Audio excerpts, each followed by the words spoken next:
I am the one and only San Miguel. Yeah, and right now tonight I want to talk about Second Esdras chapter 13 again. And did the lost 10 tribes of Israel ever reach the Americas? Um, Especially when we talk about if we're using the scriptures. I don't have the Apocrypha right now, but we can pull it out. Um,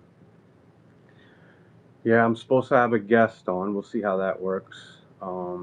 Let me see if I can see a message from him.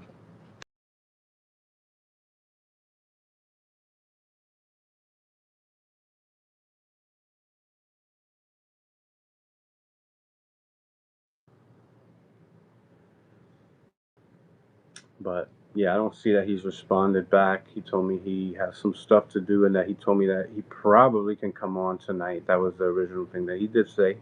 I give him that. He said maybe tonight or yesterday. He said maybe tomorrow night, which is tonight. But the man got some things to do. Hopefully he can get through with that and then join me on here so we can talk about some of these things that's going on. I also invited another Hebrew Israelite that we've been talking about the same topic. I've actually invited a few people on, and I don't know. We're just waiting. We'll see what happens. Give me a second.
I'm just gonna Google.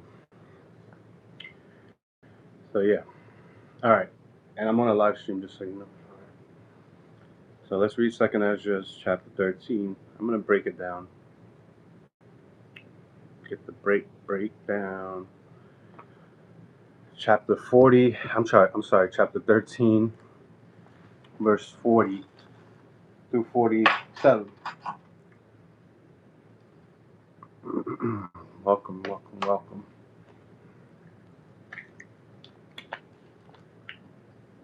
I would love for a Hebrew Israelite to actually sign on, jump on the live, but we know how that goes, man.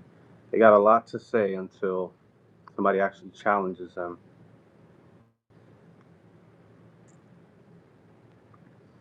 All right, if we read the KJV, that's what they like to read. We know that, right? Chapter 13, verse 40 through 47. So this is something that's considered pseudepigrapha.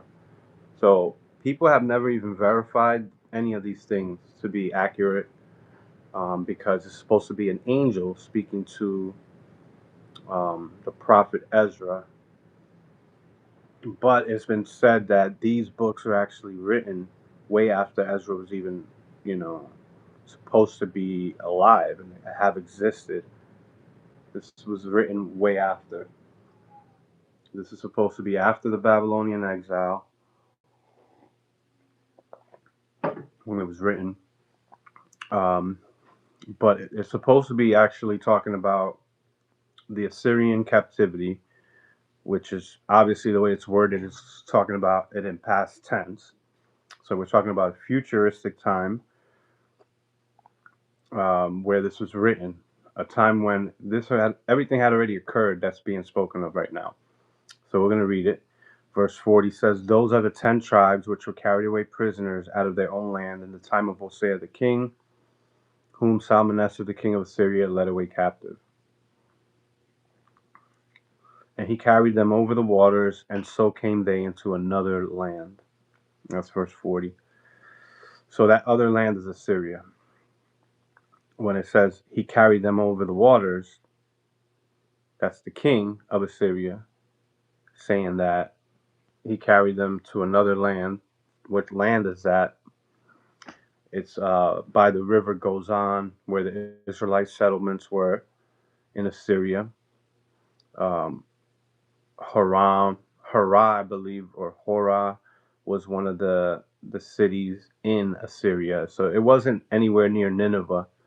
If you look at the country as a whole of Assyria, it was actually further west, which would take them further away from where the so-called Hebrew Israelites of today say that they travel. They say that they traveled on the Euphrates, but when it says that they carried them over the waters, he carried them over the waters as the king. Um, you can assume that that's on ships, carrying them over the waters. I mean, it doesn't have to necessarily be ships. It could be something smaller than a ship. This wasn't like just one trip, on one big boat or one big ship. Verse 41, "But they took this counsel among themselves that they would leave the multitude of the heathen." So they already got to the land of the Assyrians. And then over some time has elapsed. They're saying they took the counsel amongst themselves that they would leave the multitude of the heathen and go forth into a further country. So they're going to go further than they already went, which was Assyria. That's where they went. They're going to go further than that, is all it's saying. Doesn't mean that they have to take such a far, long trip where it's at the other side of the world, which is where America would be compared to where Syria is. And it says, "where never mankind dwelt." So how big is this land that never mankind dwelt? It could have been a small piece of land where never mankind dwelt. But for whatever reason, these Hebrew Israelites want to make you think it's talking about a big continent. Like that's ridiculous. The Americas have been populated way before 720 BC or whenever these cats even say that this happened, because you can't even get them to say what year. I just asked somebody right now, what year did these tribes make it to the Americas? You can't give me a year? Like estimate it, man. Give me at least like a rough estimation, something. It says, "where never mankind dwelt." Verse 42, "that they might there keep their statutes, which they never kept in their own land. And they entered into Euphrates by the narrow places of the river." So it's telling you that they actually went into the river Euphrates. They're not on ships at this point. The ships they already been taken on ships to another land. They were in Assyria for years. The scriptures tell you that they were there, and history tells you that they actually stayed in Assyria for a long time. So if you think that all of this happened in like one day, where they were taken to Assyria and then they decided to go somewhere else, that didn't happen just in one day. So all these questions need to be asked to Hebrew Israelites, because they're the ones that believe in this stuff. I don't believe in this scripture, none of this crap, for me to have to explain where Arsareth is. There's never been any confirmation that any place was ever named Arsareth. How did you verify that what this scripture's saying is actually true? Watch what it says. So, first of all, they entered into the Euphrates by the narrow places. Why does it have to be narrow? Narrow is the opposite of wide, is narrow, right? So the river is narrow. So actually, where the river gets even more narrow, they went there. Why? So they can cross over. If you're going to enter in ships, Why would you enter through narrow passages, which is going to be harder to get through if you're on ships? You know what I mean? Did you see? Here we got a question. Farewell to the flesh. Did you see General Johanna ISUPK Fight Back podcast versus Racist Gypsy Crusade? No, I didn't. Yeah, you can come on the live. Damn, but I don't know how I'm gonna send you the link right now because I can't post the link anywhere, which is crazy. I don't know why they don't allow me to do that. I can post it on my Facebook page if you can find it through there. I mean, I don't know how else to do it. No, no, no, no, no. I don't know where else I can post that link. No, it's not gonna work. Yeah, I don't know how I'll be able to post that link, yo, like for sure. Boop. Sorry. Yeah, I don't see it. I don't see it. I don't know why it don't let me comment on my own video once I get on. It's always an issue, but I posted the invite link on the Facebook group for these Hebrew Israelites to come on. I'm waiting for any of these Hebrew Israelites to come on so we can talk about this stuff. Hot Cheetos. Thank you. I appreciate it. You know, it's been a long time coming. Pause.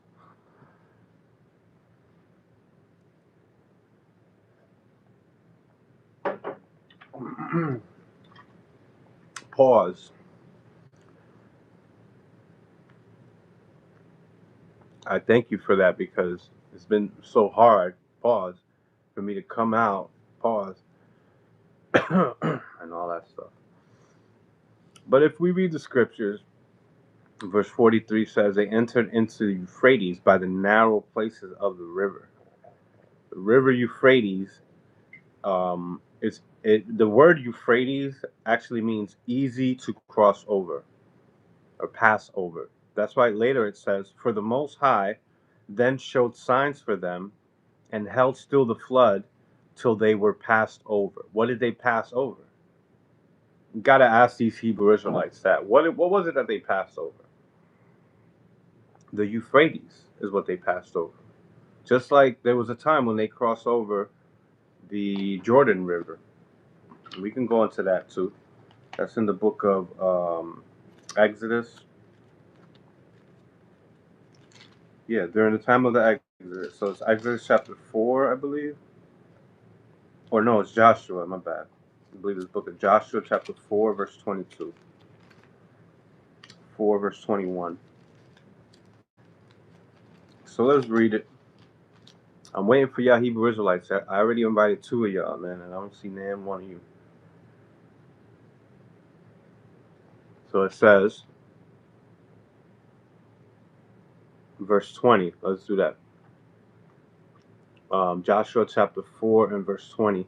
And those 12 stones which they took out of Jordan, did Joshua pitch in Gilgal. Then it says, verse 21. And he spake unto the children of Israel, saying, when your children shall ask their fathers in time to come, saying, what mean these stones? Verse 22. Then ye shall let your children know, saying, Israel came over this Jordan on dry land. So they crossed over on dry land. Verse 43. Verse 23.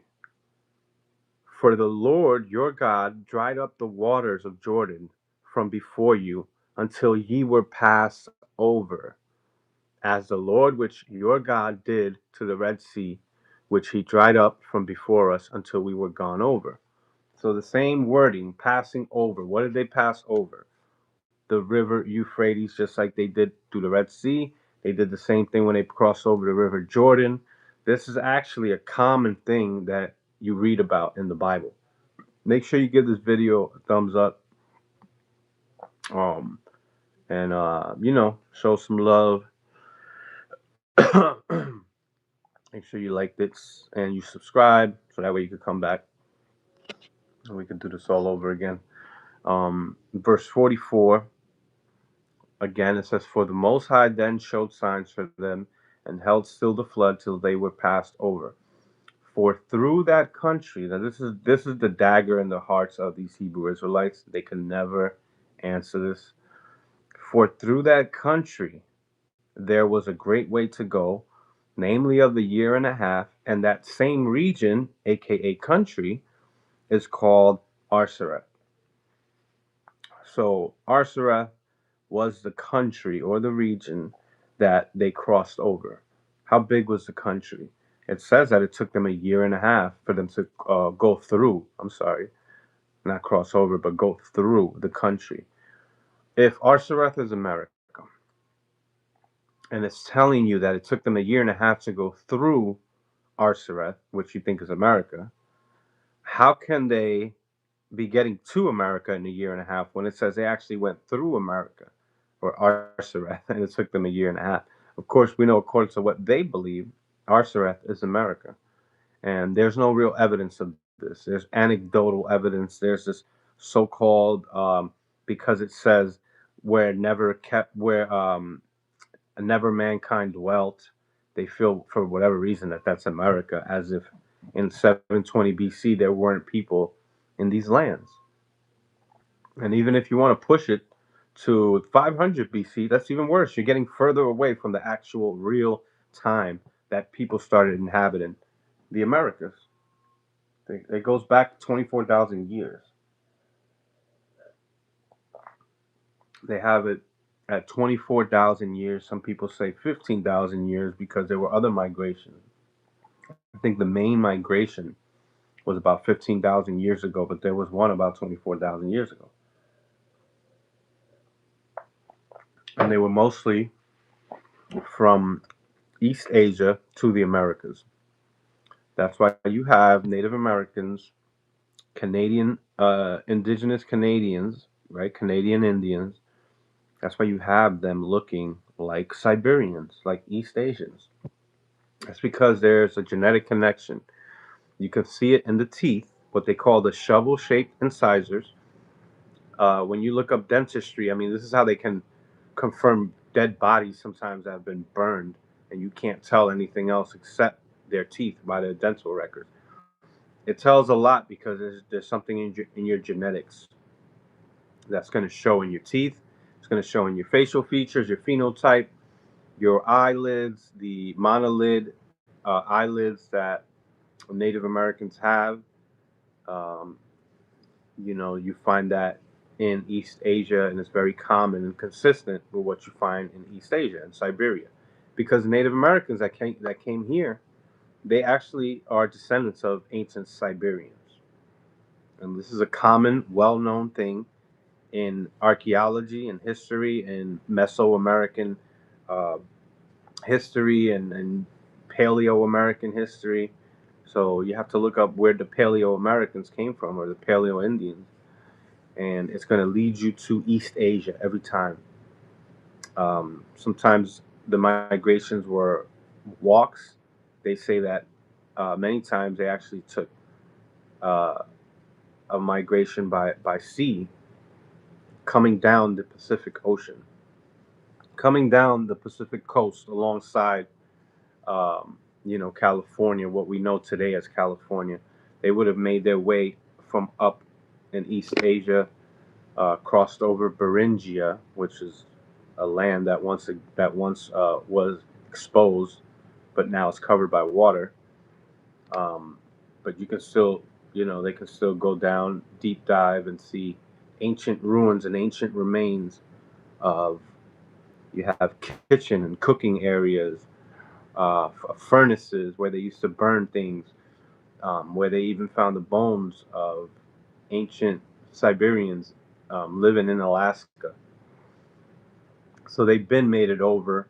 You also have animals and all types of flora, which is the flowers and the plant life and everything that's very similar, and it's all connected. The animal life, the gray wolf made it over from East Asia to America. The what do you call it? The woolly mammoths. There's history of them making it over too. So it's the truth.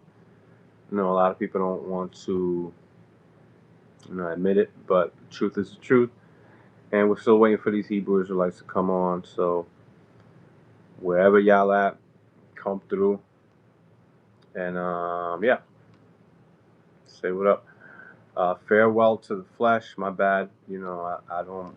I post this before I go live. Once I'm live, I can't post a link. So yeah, I got to reach out to me before then. I can't post it in the comment section once I'm already on. There's no way for me to do that. So we got to deal with it. Hopefully these cats come on. I have two people that I invited. One of them told me that they got something to do, but they might come on. So it's a maybe right now. So we'll see what happens. I really don't know why they won't let me just comment on my own joint. Well, actually, you know what? Maybe I could. Maybe I could. If I send this to, let me see, somebody that I know. Ah, okay. I know how to do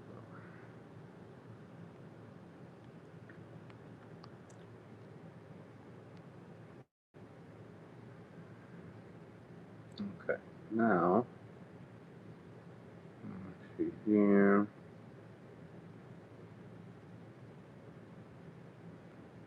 Right. Copy that. All right. Let me get on here. All right. We live. We live.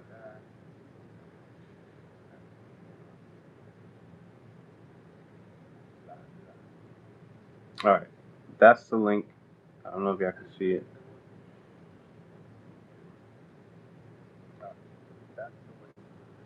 Can you see it? Let me see. Damn, it won't show it. Why won't it show it? That's weird.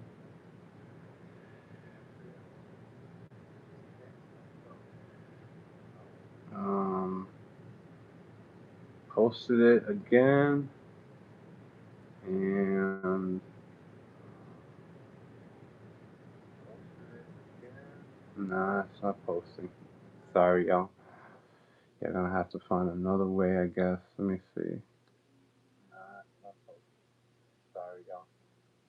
You're gonna have to find another. Mhm. But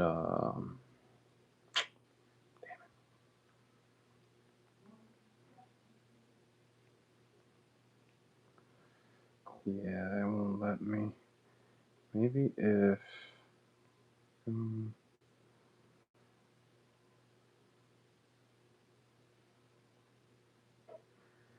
still. Damn, that sucks. But I guess we gotta try another way. Um, I can post it on my Facebook. Whoever wants to come on, but I don't have no way of posting it right on here. But there's already Hebrew Israelites that's supposed to come on anyway, so I'm gonna wait on them, see if they're brave enough to even come through. I doubt it. Maybe one of them might. He said he might, but there's definitely a few of them that I've been. Yeah, I'll put it on Facebook. I'll put it on my Facebook page, my Facebook channel right now, so you can join.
Okay, it's on my Facebook page. I just posted it. Let me see if I could try one more thing. Let's see.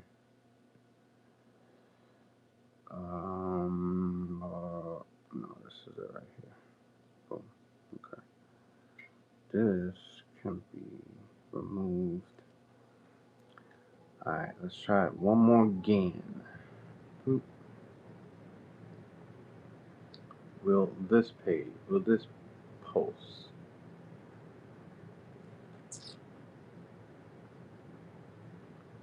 Mm, nah, it won't post. It won't post in the comment section. I'm trying to do it on another channel, but I guess because it's a link, they won't let you post it. I don't know why they don't allow it. It's so strange when you do it this way. But yeah, I put it on the you know Facebook, my Facebook page, San Miguel on Facebook. Um, I could come on, like I said, join the joint. I have San Miguel TV too. I could post it there. Yeah, San Miguel there. But let me post on San Miguel TV.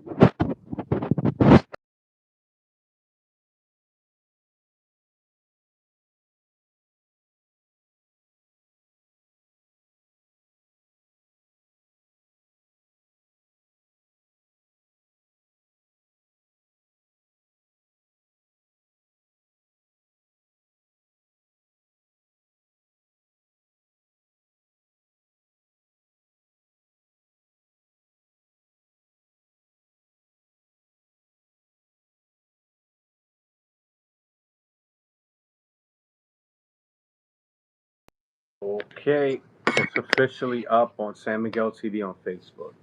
See, I could join through there. That should be an open page. I don't think it's private because I think my other Facebook page is actually private. Yeah, it's only when I go on the laptop and I set it up through StreamYard that I can comment the link and right on the live stream in the comment section. Y'all could join from there. I don't know why when I do it this way and I just go live straight from YouTube on my phone, it just doesn't allow me to do that for whatever reason. But if y'all want to come on, do it. I could join the live stream as a guest. So I put the invite link for you to join as a guest. Anybody can join on San Miguel TV Facebook page. So check it out right now. Because I don't know if these Hebrew Israelites are gonna come on, man. They know that when it comes to this topic about the Hispanics being Israelites, you're trying to include Hispanics, Native Americans, in with Haitians and Jamaicans, West Indians, Black Americans. It doesn't fit. We got completely three different haplogroups going on here. We got the African Americans, Sub-Saharan Africans. You got a mix of a lot of other stuff, but the main thing you got is Sub-Saharan Africans. You got indigenous Native Americans, and you got European DNA. So it's all uh, you know distinct. So yeah, farewell to the flesh. Is you are on? Yeah, it's, Hey, what's up? yeah. I was just gonna say, man. Yeah, the ISUPK they was debated that racist guy, the Gypsy Crusader, and Oh, and this is the crazy thing about Gypsy Crusader. His father's a gypsy, but his mother's Mexican. So technically, he's an Israelite, but he's a white supremacist. And it's on what you call the look this up on YouTube. It's called the Kickback Podcast, ISUPK. And that was a crazy debate. yeah. When was that? It was like last week or something. Okay. Are you from Cali? Yeah, I'm from California. I think I remember you. Yeah, that one. Yeah. All right. Let me see. ISUPK debates. Gypsy, what is it? Gypsy No, what? no, no, no. He comes on in the middle of the debate, but the debate is on the Kickback podcast. Oh, okay. ISUPK. Oh, okay. Kickback podcast. Gotcha. Yeah, I never heard of it. The Kickback podcast. 173 subscribers? Yeah, it's pretty big. He's shadow banned, but yes, you look up ISUPK, and he interviews a lot of anti-Semites and people Yeah. like that. Okay. Yeah, I'm gonna have to look into that sometime here. Um, yeah, I'm gonna have to take some time to check that out. Okay, but thank you. Yeah, yeah, no problem. No problem. So what's good with you, man? How you been? I've been doing all right. Yeah, yeah, definitely.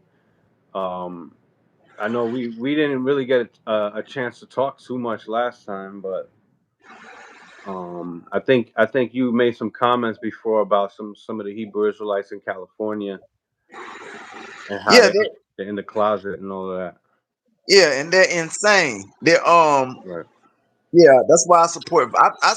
I'm not really Christian, but I support Vocab Malone, especially going at Zabak. I can't stand Zabak personally, and I know a lot of people that left because of Zabak.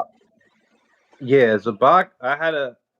There's a live or there's a video on their channel, one of their channels. I don't even know which one, on Times Square, where I caught them in Times Square one time, and I actually approached him. I waited very patiently for him to, because he'll talk forever.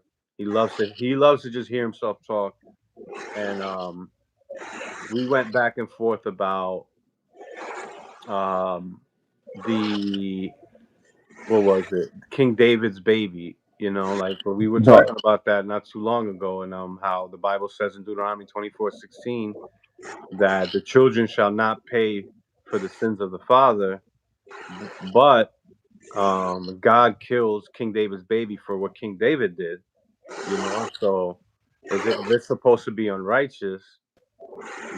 To kill, or for somebody to pay for the sins of their father, when we just see it in the Bible where during the time of King David, when he took Bathsheba, Uriah's wife, pregnant, and then he had pretty much had him murdered in battle, and then the Lord punished King David by punishing the baby, which it's not punishing King David really, because he's not paying for his own sins. The baby's paying for the sins of King David. So it's just a common, like, something that trips people up constantly. I caught Deacon Hakas slipping with that one right there. He didn't know how to respond to it, and I understand why people don't know how to respond to it, because it kind of, if you read Deuteronomy 24:16 in the law, it tells you that children are supposed to pay, that people are supposed to basically be paying for their own sins. So somebody's son shouldn't be paying for what their father did, and vice versa. I, I I got I, I got a question. Yeah. What about I noticed a lot of right wing YouTubers have became like they really don't like Jews, and also you have people on the far left they don't like Jews either. I'm trying to find out. I'm not talking about the Hebrew Israelite idiots. Yeah. I'm No, talking yeah. about the people who like the real Jews, the ones you see in Israel. Yeah, there's always been a lot of anti-Semitism on the far right. You see with neo Nazis, and then with the far left, yeah, you see that. Like right now, somebody on the far right would be like Nick Fuentes. Very racist Mexican white guy, Mexican Italian. I think and he's somewhat in line with like what Candace Owens is doing, and Chris and what's his name? Uh, Myron Gaines. oh yeah, Myron Gaines. That's another one, right? Yeah. Yeah, I mean, I wouldn't call it so much anti-Semitism, but I think that might be feeding into it, because there's I mean, anybody is going to be against this war, and they're going to call out all the deaths. Like that shit is just not a pretty sight, and it's hard for anybody to kind of justify what they're But doing to the Palestinians. I think, but you can always say like, well, this is payback for what happened on October 7th. They still have all these hostages, and but now there is no, there is. I mean, there's gonna always be some tension, and little things are gonna happen. It's always been happening here and there, tit for tat. But you don't really have what's been going on for the last year, 2 years almost, still going on now. Things have quieted and calmed down, and now the Palestinians are killing their own people that they consider traitors that wanted to see a better Palestine. Because yeah, the regime, the leaders of Palestine is Hamas, pretty much. So it's hard to distinguish who's who when you have the majority of the people supporting these terrorists. That they're wild. They're wild as hell. So I can see why the Jews are doing what they're doing, and then I can also see why some people would think it's heinous and it's a genocide and all of that. I can understand why people are saying that. So but I have what, no defense for that war or what they're doing, but I also can't sit here and lie about what I know Palestinians support, and they hate Jews. They straight up hate them. one more thing I was gonna say was about the left wing. What I really don't like the left wing because of this. They'll say how evil America and Israel is, but they don't never talk about the communists in North Korea. How wicked ever like the Marxists and Lenin, like Joseph Stalin.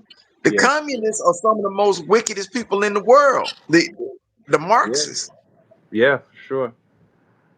That's right. Yeah. Marxism definitely was pushed through Harlem, and you see a lot of pro-black groups like the Black Panthers. Black Panthers are pretty much Marxist. There's a lot of groups, pro-black groups outside of the religious ones. If you take out the religion, you're gonna have to put something in there, and they usually fill that gap with Marxism or some socialism or something like that. I don't know why. It's something that spread through Harlem. I see it. I see it in the RBG groups, the People's Army, all these groups that want to be fighting for Black people's rights. They always get seduced by some type of Marxism, and that's what BLM was too. BLM was Marxist group. Yeah, but all right, man, I got to get off of here for a minute. But thank you, man. Yeah, no problem. Anytime, man. All right. All right, later. But yeah, this guy Control Delete, Kataro Delete is saying a lot. You can come on the live stream if you go on Facebook, and search for San Miguel TV. You're gonna see the last post. That's what I'm gonna start doing. Just posting it on there. The last post is the link so you can join and we can talk. So I don't have to address a million things. Yeah, it's a fact that Bin Laden and I forget the other character that was one of the main masterminds behind 9/11. It's a fact that they did 9/11. It's a fact. Scholars such as Bart Ehrman, Maya Stevenson was good. He says scholars such as Bart Ehrman, Dan McClellan, etc., will tell you that there are a lot of issues with the Gospels. Yeah, I mean, I learned a lot of that stuff from Bart Ehrman. Bart Ehrman says goes into the Gospel a lot, and some of the stuff that we were talking about Friday definitely has been sharpened my understanding by Bart Ehrman. And like we were talking about how the Book of Mark has added passages. Years later, they started adding stuff to the Book of Mark and other books too. It wasn't like there was one person named Mark who wrote it. It's just I'm trying to be as honest as possible. That's not to say that Christians are bad people or they're stupid. I don't think that, man. I think that Christianity can be very useful, and it has been very useful in society to a certain extent.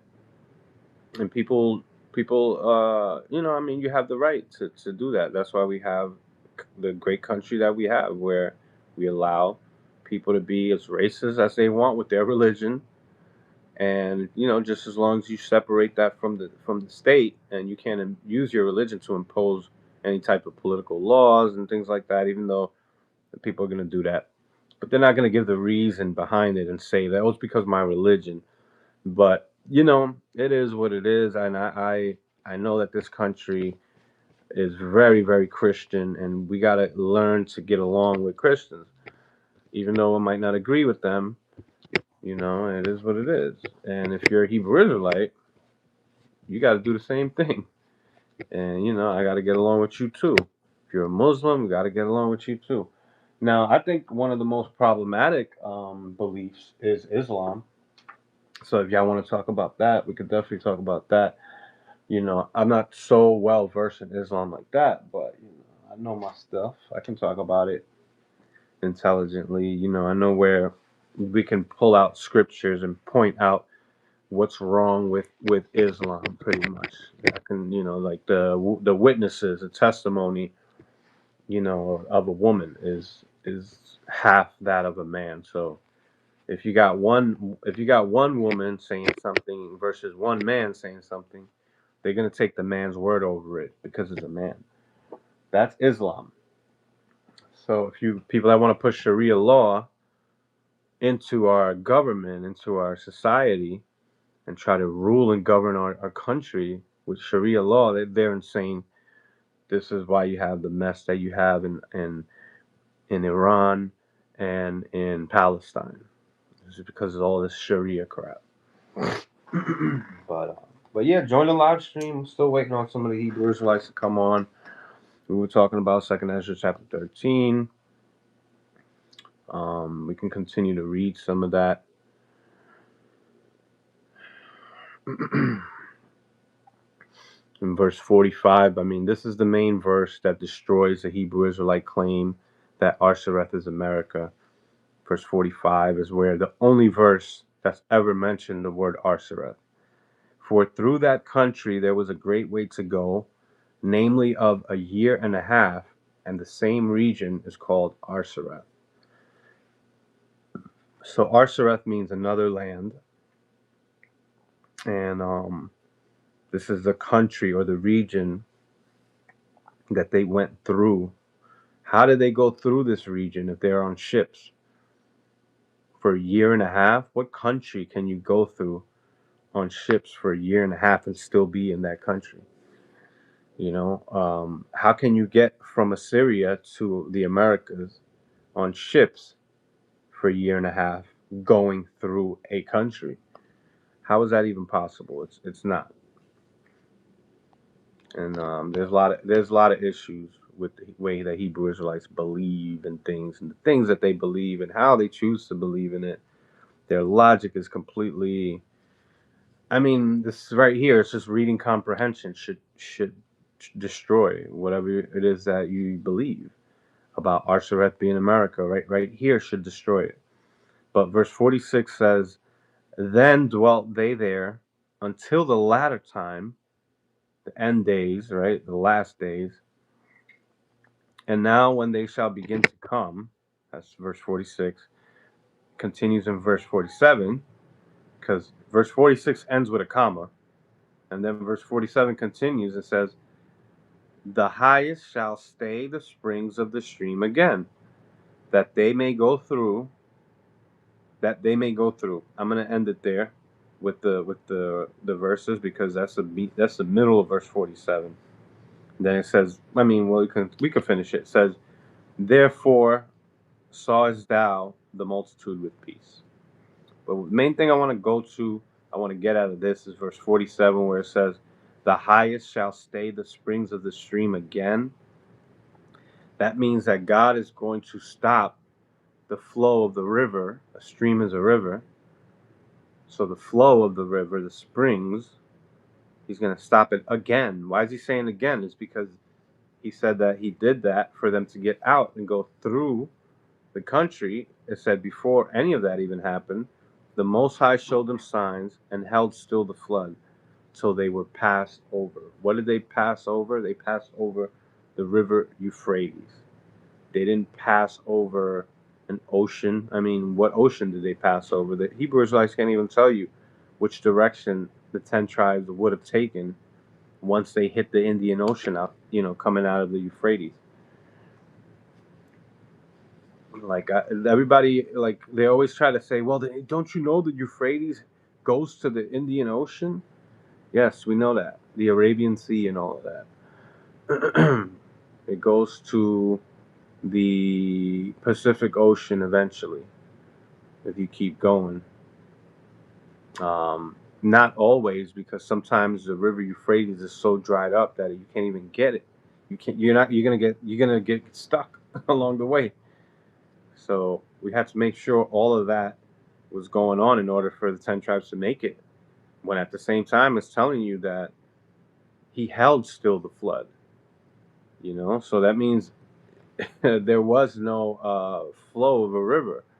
So how are you going to move on a river, Euphrates, and get to the Indian Ocean if the flow of the river stopped? He held it still until they were passed over. That's clearly telling you that the water stopped so they can pass over the Euphrates. That's why it continues from verse 43 to verse 44. And they entered into Euphrates by the narrow places of the river. For the Most High then showed signs for them and held still the flood till they were passed over. What did they pass over? The river Euphrates. This is very basic English. But the Hebrew Israelites want you to think that they made it to the Americas from Assyria on ships. Where do they get these ships? It doesn't even say that.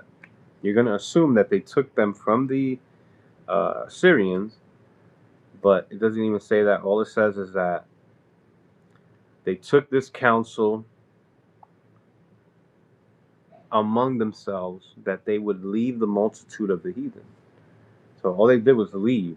They didn't conspire a whole plot to overthrow the kingdom and take their ships. How would they even do that? These people are, living as servants right now. They've just been conquered, and you're gonna tell me they couldn't stop the conquest, but they were able to take their ships, the ships of the Assyrians, and run away in the river Euphrates. Like they couldn't stop them. They didn't have other ships to stop them and chase them. Like stop, man. That's not. This is pseudepigrapha. The Apocrypha has no history that can be verified. You have all these stories of angels coming down to fight. You have that in the canonized, um, the canonized or the canon, not canonized, canonized scriptures. You have those same stories, but there's a lot of issues in the Apocrypha. I mean, we could go over that, but I definitely want one of these Hebrew Israelites to come on because we've been waiting. And you guys always want to talk behind a computer on Facebook posts, Facebook groups, which is fine as long as you also will accept the challenge. But you want to talk as much crap as you can until it comes time for you to actually have a live talk and a live debate. Now all of a sudden, y'all go missing all the time. Um, Jose Gutierrez, another one. I don't know what group you're part of. You're like a Mexican that believes he's black, pretty much. There's a lot of Hispanics out here that want to be black when they clearly have a small percentage of black and have more European. And joining this cult, these cults out here, these Hebrew Israelite cults, makes them feel like they're down. You want to be down with black people for whatever reason you think you're cool, because you got some black brothers and stuff, and you call yourself a black Hebrew Israelite, which is funny because these these cats make it seem like being a Hispanic is almost like a hybrid or something like that. Like you're not good enough, you're not black enough, so you got mixed up, and now you're a cake not turned. And to them, a cake not turned means a black cake somehow. I don't. That doesn't make any sense. A cake not turned will get destroyed. So when they say that on one side of the cake is black, the other side is not cooked, what does that mean? That's how the tribe of Ephraim comes out, half cooked or not cooked. They're not done. It's almost degrading, you know. And then if they mix so much, then that means they're no longer Hebrew Israelites. That's what you have happening in the New Testament. They're no longer Hebrew Israelites. They're now Gentiles. That means that they're another nation.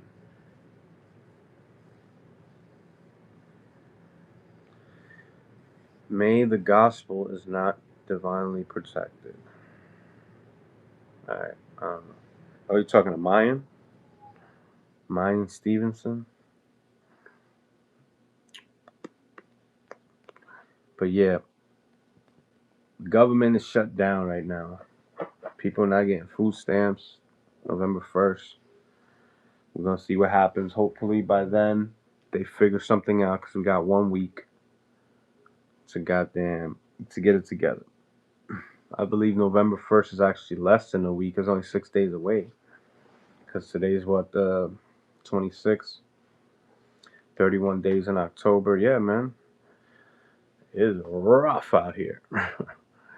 But hopefully some of y'all will learn that you can't depend on handouts and that you got to go find a way to survive out here, just like you should have been learning how to survive for a long time. This guy in the video is an example of corruption. Which guy in the video? What video? You don't know my name? San Miguel. Who are you talking to? Corruption. That's crazy. Why don't you join the live stream?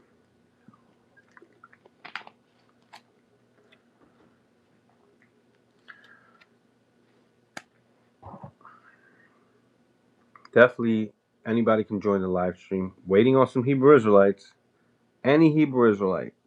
I prefer a Hebrew Israelite to come on. And we can talk about these things. I don't know how long I'll wait. Because I already pushed this thing back from 8:30. Because I didn't get a response until about 8:30. And yeah, join the live stream and we can debate whatever you want to talk about, man. What do you believe is true? Do you believe in the gospel? Do you believe in the Bible? Do you believe in the God of Israel? The what? If you're not interested, then why are you talking crap? I'm gonna put you in timeout for a while, okay? If you don't want to come on, then you're just you're just talking crap. I'm not interested in a boxing match, she said. Well, you're going back and forth in the comment section, so I put you on timeout. You could still, let me see, you could still view your deleted messages. I don't know why it deletes. I just want to remove him for a while, put him on timeout. Because he likes to dominate the comment section, and then I'll miss, like, actual important comments, but maybe he'll join on another YouTube user, another channel. Yeah, but there's a lot of issues with these Hebrew Israelites and the way that they teach, the stuff that they say, the things that they believe in, the pseudo history, the pseudoscience, the pseudo archaeology.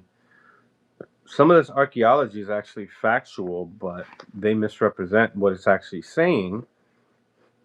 So it's like it'd be real archaeology, like the Father Nazario stones.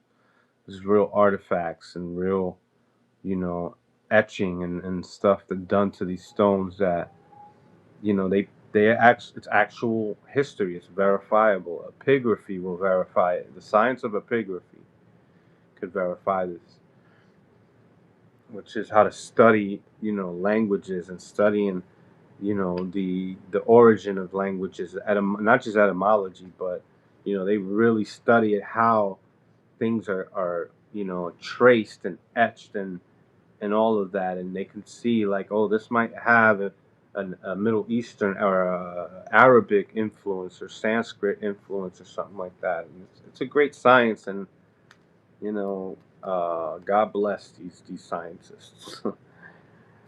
you know, um, Christopher Ralston, Dr. Reniel Rodriguez Ramos. Um, Trying to think of these biblical archaeologists that are very religious Christians. They've put in a lot of work too, man, and found a lot of good stuff out there. So, but yeah, I'm still waiting on these Hebrew Israelites to come on. I'll probably wait another 20 minutes. Uh, just want to have a good debate, especially on topics that I feel are just very deceptive. Um, they use scriptures to try to justify or try to determine rather their genealogy or their genetics, their DNA. They'll use an interpretation of a scripture to say, I'm an Israelite because this prophecy was fulfilled by black people or something. And they'll go to Deuteronomy 28:68, which is not even a prophetic thing. I mean, it's talking about what would happen if you don't do this. This would happen if you don't. It's almost like a written law, a written contract, and these are the repercussions if you break the contract. All types of bad things are going to happen to you, and it's not so like, I mean, this is general things that happen to anybody that gets conquered. It's not like this is only going to happen to the Hebrew Israelites. You have people that have been enslaved on ships and on vessels on the ocean and transported for. I mean, this has happened to almost every seafaring or people that live by the sea, especially in North or West Africa by the Ivory Coast. You had a lot of movement, you had a lot of trading, you had a lot of human trafficking, pretty much is what slavery is, human trading. But before the transatlantic slave trade, you had the trans-Saharan slave trade. I mean, this is not, it shouldn't even have a name for it, like if it was something that, like a special event. It was the norm to trade people and buy people, sell people. That was actually the norm. So the trans-Saharan slave trade was just it was always happening, but it definitely increased when Muslims, when Islam, pretty much started permeating the earth and growing as quickly as like a mustard seed. That's how quickly Islam grew. And during all of that, you had a lot of trade, slave trade going on across the Sahara Desert, back and forth into North Africa, into the Middle East.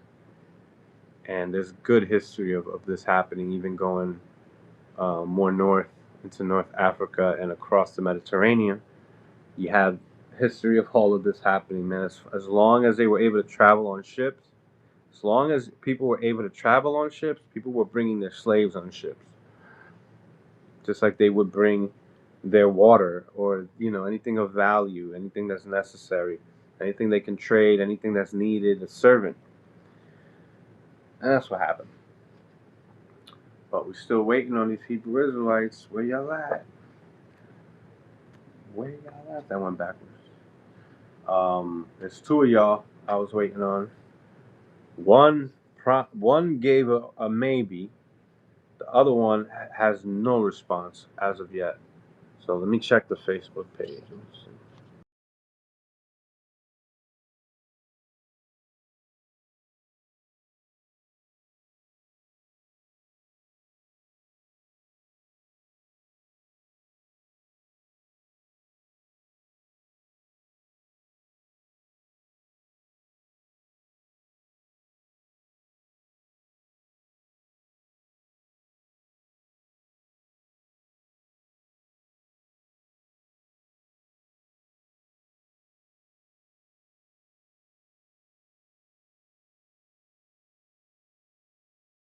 Anya Sha'ala, you are scared, bro.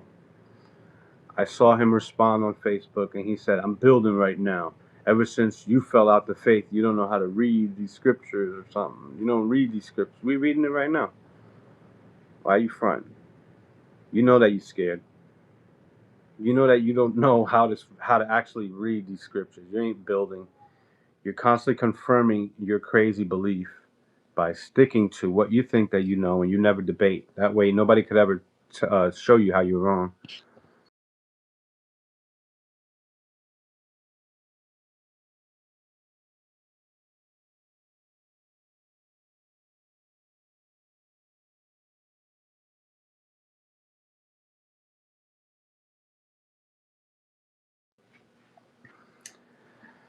The dude is a certified punani. Anybody could come on. Don't be scared.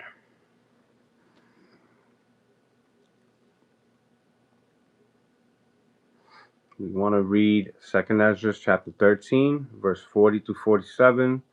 And I want to ask some questions to the Hebrew Israelites that say that these are the Native Americans and Hispanics that made it over to the Americas in 720 BC, or whenever you say that they made it over here. That's another question that this cat didn't answer. I asked him, what year did they come to the Americas? They can never give that answer. And they start asking you a bunch of questions, like as if I believe in the same stuff that you believe in. Why can't you ask, like, why can't you just answer the question? Because sometimes there is no answer to your question. So when you try to give an answer, you're trying to make it seem as if you know everything, when sometimes the answer should be, oh, well, there's probably no answer. I don't know. When it says, the scripture says that God's thoughts are higher than your thoughts, that means that he's going to know things that you don't even know. And sometimes the answer is, I don't know. So when you say that you do know, now you have to give an answer for that.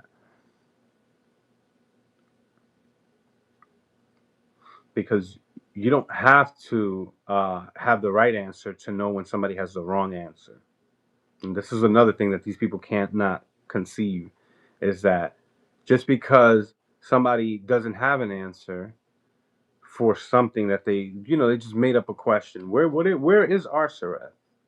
How did you verify that there was ever a land called Arsareth? Because you read it in a scripture? Oh yeah, that has to be true, and that's the problem with the way that you believe. You force yourself to find answers for things that aren't even real. And you want to make it seem like America's Arsareth when the Olmecs existed in 1400 BC. How could they first make it to the Americas and nobody else lived in the Americas in 700 BC? We have history of Olmecs being in Mesoamerica going way back to 1400 BC. And even before that, you have the Clovis culture. You have so much history. Yeah, it's all a reversal of the burden of proof to try to create an argument from ignorance. It's all it is.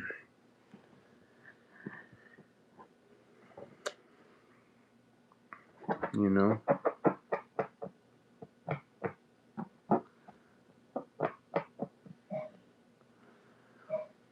And that argument from ignorance is one of their most popular arguments. And let me get you the definition of argument from ignorance, or an example of it. We can go into that. The appeal to ignorance, or the argument from ignorance, is a logical fallacy that occurs when someone claims that a conclusion must be true if it hasn't been proven false, or it's false if it hasn't been proven true. Right. So either way, once you make a claim, just because somebody can't answer, can't prove it false, it doesn't mean that your claim is true. So an example is, you cannot prove that you are innocent, therefore you are guilty. Come on. You have to prove somebody's guilty and stop reversing the burden of proof. That's why you're innocent until proven guilty, because the evidence has to fall. The prosecution has to bring the evidence forth, and the defense just has to rebuttal it. And they don't have to prove that he's innocent. They don't have to prove any of that. That's why the verdict is either guilty or not guilty. It's not innocent or guilty. They don't try to prove innocence. They try to prove guilt. That's why it's either guilty or not guilty. So we can look at the claim that Hebrew Israelites make, and the claim is the 10 tribes of Israel are the Hispanics and Native Americans, and they made it to the Americas. And Second Ezra chapter 13 and all of that's supposed to show it. So that is the claim, and it's either true or not true. I don't have to give you the answer for whatever the hell you made up and you think is real when it's not. When there's never been a place ever. Go find the maps. Go find any map. You're never gonna see a map for Arsareth. You're gonna see things that is fantasy, fairy tales and fantasies is all you're gonna read about when it comes to Arsareth. It's like the Fountain of Youth. You know, that crazy ass Christopher Columbus and what's it, Diego Duran. These people were looking, not Marco Polo, Ponce de Leon was looking for the Fountain of Youth. And this is all mystical and mythical locations, rather. Mythical locations. This is what Arsareth is. How can you prove that there was ever a place called Arsareth? You assume it's true because you read it in the Bible. But how did you confirm that that is true? Because an angel told Ezra? How do you know that that happened?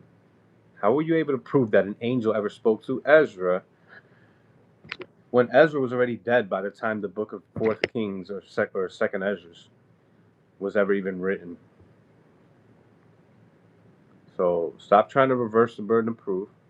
You have the burden if you make a claim. And I'm asking questions to try to see whether this claim is true or not. I don't need to give an answer in place of your, false answer. We should let these claims stand on their own merit, and we can put it to the test by simply asking questions, and then we'll see whether it's true or whether it's false, guilty or not guilty. We don't have to prove the opposite of what you're saying in order for me to be right. It still doesn't prove that what you're saying is true, even if what I'm saying isn't proven to be true. That doesn't mean magically that your hypothesis is the correct one about who the 10 tribes are and where Arsareth is. I want you to actually step up to the plate. You guys claim to have all the answers. You guys claim to be the chosen people of God, and you make these claims, and you can never answer questions, simple questions like, what year did they make it to the Americas? Was it 700 BC, 720, 540, 620 BC? What year? Let me get a year. So that way I know what you're talking about. You're just going to make a claim, and you don't even understand the claim that you're making. That's why when you get asked questions, you don't know how to answer it.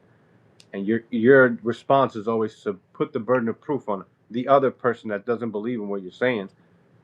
What if they don't know where Arsareth is? How does that make your claim true?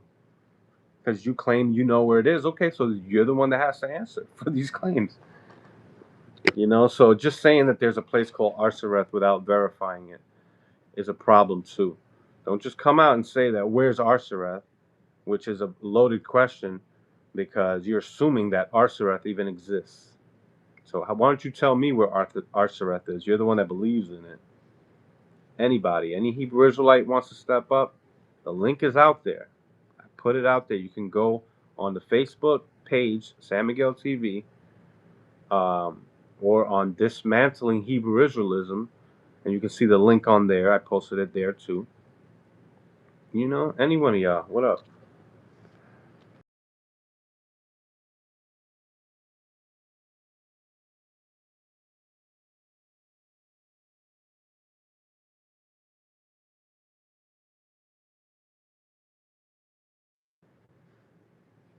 Come on in, Hebrew Israelites. We're waiting on y'all. And I want to know what year these Hebrew Israelites, these 10 tribes, made it to the Americas. The appeal to ignorance fallacy. An appeal to ignorance fallacy will state that if somebody cannot be conclusively proven, then the opposite must be true. Yeah, I know that these cats don't understand what these words even mean, but we're still going to read it. The structure of appeal to ignorance arguments will look something like this: X is false because it cannot be proven that it is true. Or X is true because it cannot be proven that it is false. An example: the most common example of the appeal to ignorance fallacy is in religious arguments. Y'all religious people out there always make the appeal to ignorance fallacy. Somebody that believes in God will say, because we cannot prove that God does not exist, then God must exist, or something similar to that. And the atheist will say, because we cannot prove that God does exist, then God must not exist. And I never come out and say that I know that God doesn't exist, because now I'll be making a claim that needs to be proven. And making a claim that's a negative claim, which means to prove that something is not, is sometimes a very hard thing to do. So I'll never put myself in the position to do that. Now I suggest that you don't either. People out there that want to make these claims and say that they know that a God doesn't exist. That this It's almost the same argument as, you know that God exists because you can't prove it to be false. I know God doesn't exist because you can't prove it to be true. So I'm still waiting for whatever evidence there is that can conclusively show, or even, I mean, I'll take anything that is even remotely, better than some anecdotal evidence. Or you're just saying, well, you exist, so therefore God exists. That's not an answer. But if you say that Arsares exists because I read it in the Bible, or you didn't even read it in the Bible, you read it in the Apocrypha, which is the rejected books of the Bible, the non-divine books of the Bible, but you have a burden of proof to prove that there was even a place called Arsareth, pretty much. Assassin's Creed says they want you to believe they're more than themselves. Yeah, everybody wants to believe that they're more special, right? Definitely, that's something's going on there with the Hebrew Israelites. I just simply say I don't have sufficient evidence to believe in a God. Yeah, exactly. So I'm not convinced by the claim because I don't have sufficient evidence. Maybe it'll come, maybe it'll be there in the future, and I'm always open to that understanding because I didn't close off, the fact that, oh, like I'm still open to receiving any information that might change my mind. But right now, my mind is still not convinced. So yeah, exactly. Maya Stevenson, you already know, you're right on point. That's why I love when you chime in and you bring some damn clarity to this crazy chat. Sometimes goes all over the place. Um, I get people on here that I don't even know who these people are sometimes, but I appreciate Farewell to the Flesh coming on too. That was a good conversation we had. Assassin's Creed, I meant to say that they want you to believe their faith more than themselves. Gotcha. Yeah. Yeah. Their faith is just that. I mean, some people say that their faith is strengthened by evidence, and it all comes down to having faith, which is a religious belief, and that doesn't necessarily have all the proof. So you have to take that leap, which is where your faith comes in, and some people, that's enough. That's good enough for them. And sometimes I think that if you're in something in a religion, if it makes you a better person, sometimes I say, you know what? I'm not going to argue with you and try to take away that passion and that love that you have. But, if you want to talk about it, we can always go there. But I will also say at the same time that truth is very important, and faith is not truth. It's the absence of truth. It's actually you having a lack of proof, and then in place of that, you're gonna just throw in what you believe, feels right because of your religious belief. It's your faith. So I cannot get down with something like that. It needs to be where we can, um, you know, we can all see the same evidence and say, yeah, this is what this is saying. We can conclude and say, yeah, I mean, it seems to be real. And I've been hearing some evidences out there, some good talking points that I've heard before, where there's a prophecy of Darius the king that was given in the Bible, in the book of Isaiah, I believe, and then it was fulfilled later. And it's still not good enough for me. I can see why that might definitely sway somebody. How did they know? Well, we don't know that they know. That's the question. How did they know? How can we prove that a God gave them the ability to foresee the future? And how don't we know that we see it written here and then later on somebody purposely made that be fulfilled? If we're talking about the name of the king, anybody can read that, and then a child is born, and we're going to name that child who's a future king the name of the prophecy of a king named Darius. This is people fulfilling that prophecy, not it happening naturally. Like, why don't you, like, a prophecy or a prediction should be more accurate. It should have a time stamp. It should have detailed events that you can't get around later on and say, well, this can be interpreted, as this event happening. You know, some people say that Nostradamus was a prophet. There's all types of things that Nostradamus said that people interpret as a fulfillment somewhere else, and none of that means anything, uh, you know, prophetic, or doesn't, because now the word prophecy has a lot of baggage with God and all. It's like it's a lot that comes with that. So it's like you still have to prove that a God was the one that fulfilled this or made it happen. And by asking, well, how else would this have happened? That's an argument from ignorance. Just because we don't know or we can't give an answer, because we could give an answer, we could say coincidence. We could say it was a purposely fulfilled by people. It was a human um, intervention that made this prophecy get fulfilled because they knew the prophecy already, and they intervened by making it seem like, well, you see, this is prophetic. I can see that happening in the situation where it's a prophetic story about a king. I could see some people saying, "Oh, well, a baby was born, a royal child. Let's name him after this prophecy of this king." And now the prophecy is fulfilled because they have the same name. That's easy. That's not hard. Prophesy that metal's gonna fall from the sky, or you're gonna have, bricks just rain from the sky on Sunday, November 2nd. And then, if we know that on Sunday, November 2nd, if we see, and a specific time, 7 p.m., now we wait for that date, that time, and the event to happen. If it happens, then it's like, whoa, whoa, whoa, this is weird. But you saying that, oh, in the future a king is going to be named Darius, that's not outside of human intervention.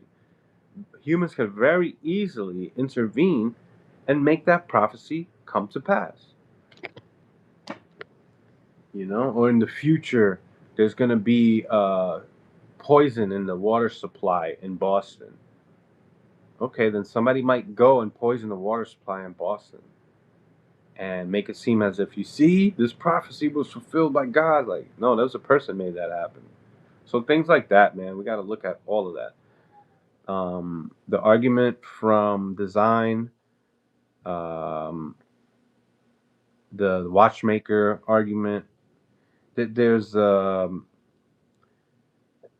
argument from complexity. There's so many arguments that people bring about, why a God exists, and they've never been convincing to many people, and I see why. I went back and forth with Asaph from IUIC, and he went into the argument of complexity. I actually kind of set him up and asked him, well, don't you believe that the Earth is so complex and the universe has all these moving parts and is very complex. So that it has to be a God that created all these complexities that work together, and has it to where we can live in on this earth. How did all this come about? And I get it. It's an amazing thing. Just because you have something amazing that happened doesn't mean that was something more amazing that started it. You know. So the argument from complexity, I asked Asaph, I said, don't you believe the earth is so complex and the universe has all these moving pieces and it's amazing and so complex that there must be a God. There must be a creator because of how complex it is. He was like, exactly. So I was like, okay, well, don't you believe God is complex? And he's like, God is even more complex than the universe. And I was like, well, how come God doesn't require a creator now all of a sudden? And you should have heard the pin drop in the room. IUIC Biblical Smoke Room. They banned me from the room now. They could not handle me. I'm telling you. And IUIC is supposed to be the top dogs, man. These cats are whack, weak. They couldn't handle me, and that's ASAF. That's one of the top damn, generals or whatever the hell they have in IUIC. He couldn't do anything with me.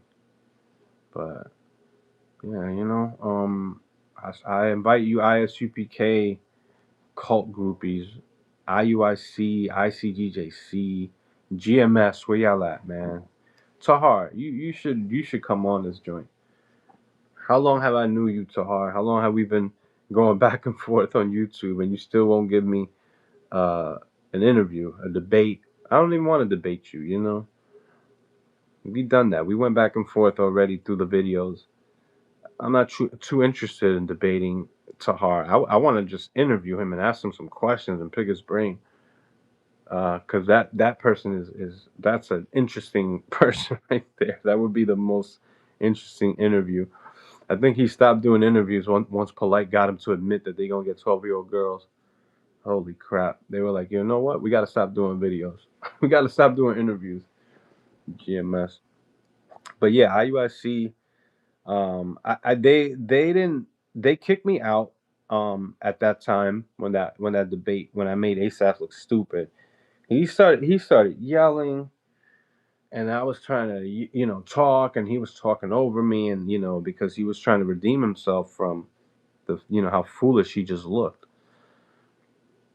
And then I came back on. I believe it was on Thursday or Friday. I believe it was. Yeah, it was on Friday, and that's when they banned me because I didn't want to talk about their stupid topic at the moment. Like somebody on the Facebook group, the Dismantling Hebrew Israelism Facebook group, told me to go on right now. They're on right now. And I was like, why don't you debate me, or why don't we talk right now? Why I got to talk to these cats, which I'm going to have to wait a whole hour. I had to wait like 2 hours for these guys to even allow me to come on and talk. And then once I did, they were cutting me off. They wanted me to answer the question or topic, and I didn't want to go there. I was like, nah, I'm not interested. And they were like, okay, boom, bye. Just dismissive as hell, and that's how they are. These are sociopath, damn narcissistic sociopaths. They think that they have more rights than you. They think they're better than you. All that stuff. They're dealing with a lot of mental issues, and that's just a half. That's not even a half. But yeah, Tahar is a funny mother effer, man. Tahar is hilarious. Just naturally, naturally, man. I need to do more videos on GMS because they have so much content that is never ending, and then they actually will try to jump on the live stream. Some of their brave little toasters. They actually will talk to you if you go out there and find them. You catch them live, catch them in the streets, street preaching or whatever. But yeah, I'm still waiting on Hebrew Israelites to come on so we can talk about the 10 tribes breakdown. The 10 tribes breakdown in Second Ezra chapter 13, verse 40 through 47.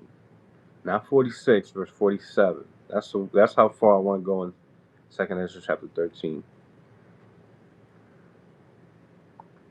Mm-hmm. The argument from complexity fallacy. Here we go. Concluding that because you don't understand something, it must not be true, it's improbable, or the argument must be flawed. This is a specific form of the argument from ignorance. Oh, I'm sorry. Yeah, the argument from ignorance is it's like the argument of complexity. Would have us believe. Ba, ba, ba, ba, ba. No, that's not good. Yeah, the argument from complexity is not that complex. But yeah, we keep talking about these topics on atheism and belief. Um, but I mean, a lot of these arguments are used by religious people to kind of push the fact that they what they believe in is true. Um, that's cool. Those arguments, they have sometimes they trick people. People get fooled if they don't think about it, if they haven't heard it before too. That's why I like to practice these things so that way I can notice what kind of argument you're making when it comes time, for us to debate and to argue. Um, but yeah, I don't know what's going on. Let me check Facebook.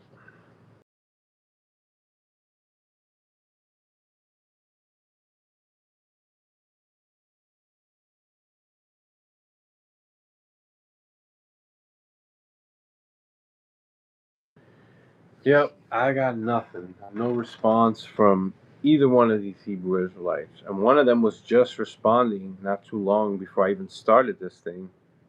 And they wanted me to answer the questions, and I was like, well, come on the live stream. I'll answer the questions. Got a million questions after I ask you one question. What year did the 10 tribes make it over here? And then the follow up I had was, um, well, I mean, that's a whole different argument. There's a follow up for that. Another question I have is, which country did the 10 tribes go through for a year and a half, leaving Assyria in order to make it to America? How can they sail on ships and go through a country for a year and a half from Assyria and make it to the Americas? Never get an answer for that. Never. And I will never get an answer for that. Not a good one. You just give me any answer. Of course, anybody could do that. But why don't you give me a logical response there can't be. You cannot answer that. Unless you believe the earth is Pangea still or something. And there's a river that runs through the country or a country. It's only one country, it says. But let's just say the country just represents the land and not a particular country with borders and all of that. Because if no man ever inhabited this country, how could it be a country with borders if nobody inhabits it? Who created the borders? It wouldn't make any sense. So it seems like it's talking about just a piece of land that's called a country, not an actual kingdom with borders and just land. What land is that? That's Arsaret. That's what's talking about, that they went through, which means they walked. You can't go through a land for a year and a half on ships from Assyria and get to the Americas. If so, show me what's the route. You don't have an answer for that. I know.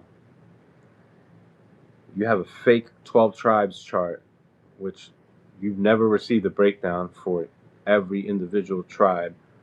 You didn't ever hear Arya break down the 12 tribes chart either. Um, I used to actually try to break it down. I was one of the only brave Hebrew Israelites that would try to break it down, even though I've never heard Arya give the breakdown. I've heard other people give me a few things here and there, and I pieced it all together from different people. Um, the scripture on Zebulun being a haven of ships is the one that I used to think was clear cut until like there's no rebuttal until you read the same verse just a little ways down. It says Genesis 49:13. Zebulun shall dwell at the haven of the sea, and he shall be for an haven of ships, and his border shall be unto Zidon. So Zidon is a city, Sidon or Zidon. It's not far from Tyre, which is on the coast of the Mediterranean, where the Mediterranean ends, and you have not far from Gaza, modern day Gaza. That's where Tyre and Sidon would be near. And that's where the Mediterranean ends and it becomes a riverbank or sea bank because it's Mediterranean Sea. Yeah, so Sidon is in Israel. How could that be Panama when it says its border shall be unto Zidon? That's talking about Zebulun. How can all that be talking about Panama, Guatemala to Panama?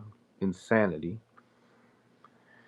When you have Guatemalans that have strong genetic ties to Mexicans because they're actually very closely related.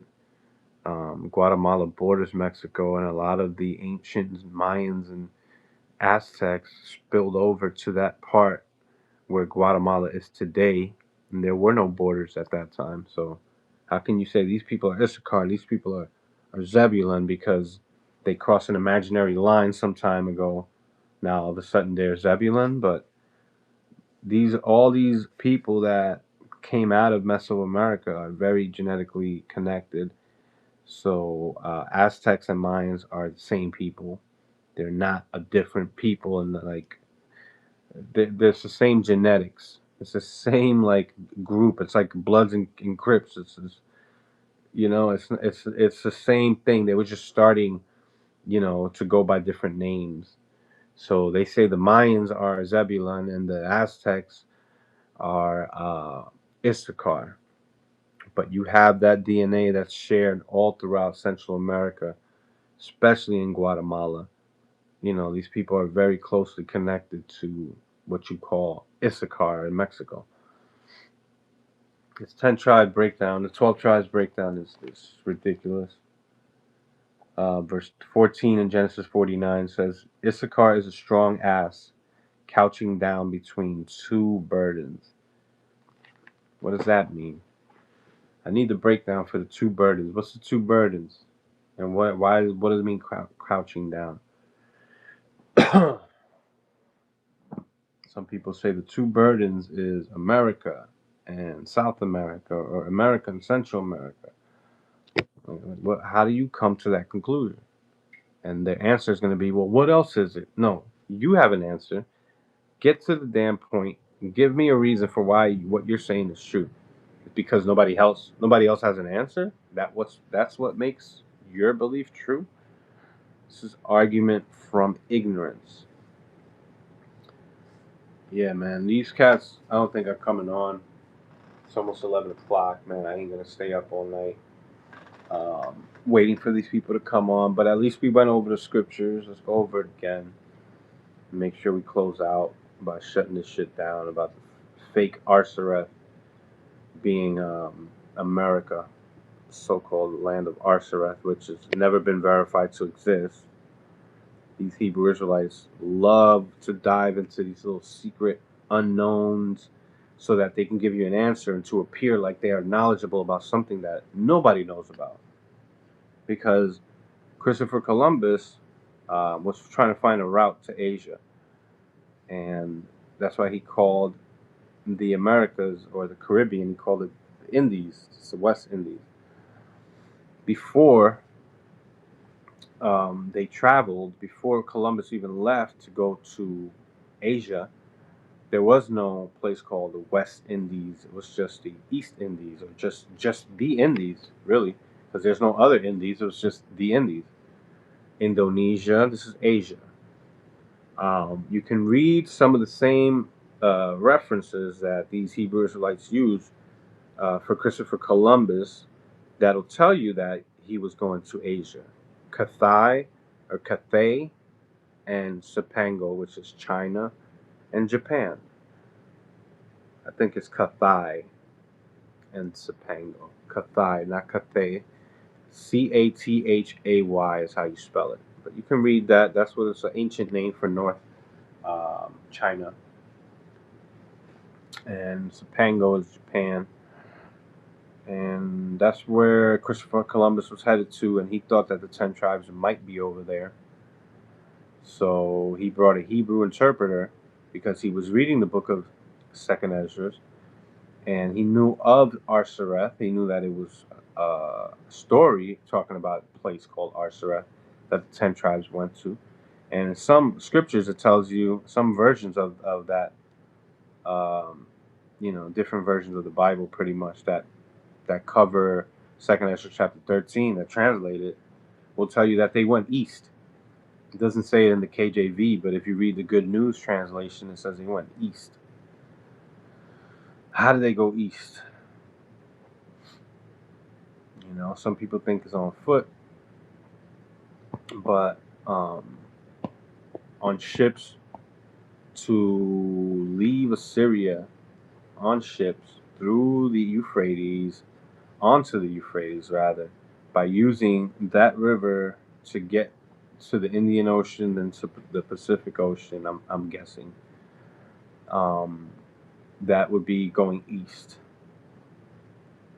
So then that means the Hebrew Israelites, if they believe in that translation of Second Ezra chapter 13, verse 43 or verse 42, then that means that you believe that the 10 tribes came across the Pacific Ocean. What year did that happen? And how come those boats, those ships, are not in museums right now? How come they were never found where people can, show the evidence of trees that came from Assyria? Because there's going to be different wood, different trees in different regions. So if they find any trees and any wood from another continent, a whole nother area in the Americas, they're gonna know right away this is not your common wood, it's not your common tree. Where did this come from? And it's gonna make the new. It's gonna be all over the place. But you don't have that to support your pseudo, archaeology. Your pseudo belief is what it is. You don't have no real archaeology to support it. It's a problem when you start to believe in things that you don't know how to prove, and you get asked questions and you're gonna get mad. And that's why these cats don't want to come on. They're gonna get angry. I need some coffee right now to stay up, but I think I'm gonna just call it. It's already been an hour and a half. Still waiting, no response. Let me see, one last try.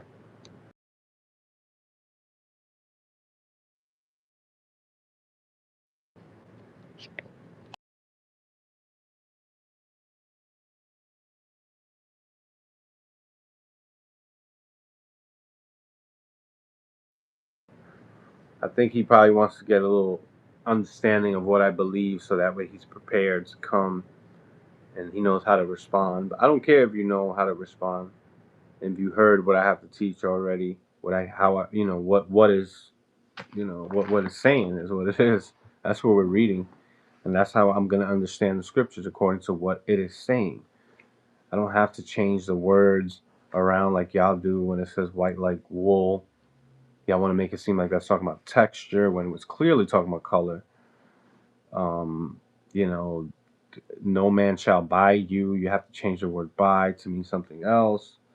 Egypt, you change the word Egypt to mean America, so you have to change the meaning of it, and you try to go into the etymology of the word, and then you fail with that too because the etymology of the word Egypt or Mizraim doesn't mean bondage. So we could talk about Deuteronomy 28:68 also. We could talk about all the color scriptures that you love to go into. The color of Christ with the white woolly hair and the afro pick in his white afro. All that bullshit that y'all be talking about. I mean, I threw in the afro pick just to make fun of y'all.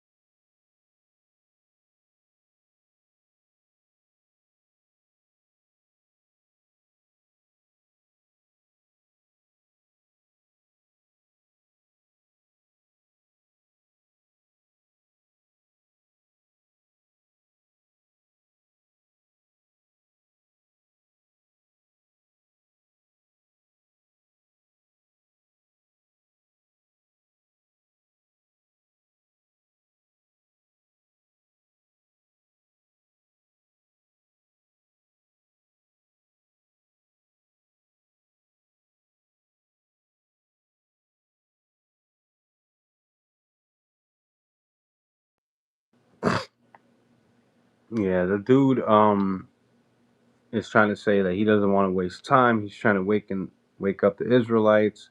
Well, use my platform to wake up the Israelites. There are Israelites that watch this. I'm gonna keep doing videos about the Israelites, and Israelites come on here, and you can see them in the comment section later on saying whatever they're saying. These people are scared to come on and talk about the 10 tribes because you know that what you have to say makes no sense, man. When you're trying to say that Mexicans and Haitians are the same people, man. Like, stop. And Issachar and Levi had the same mother and father, by the way. It was Leah.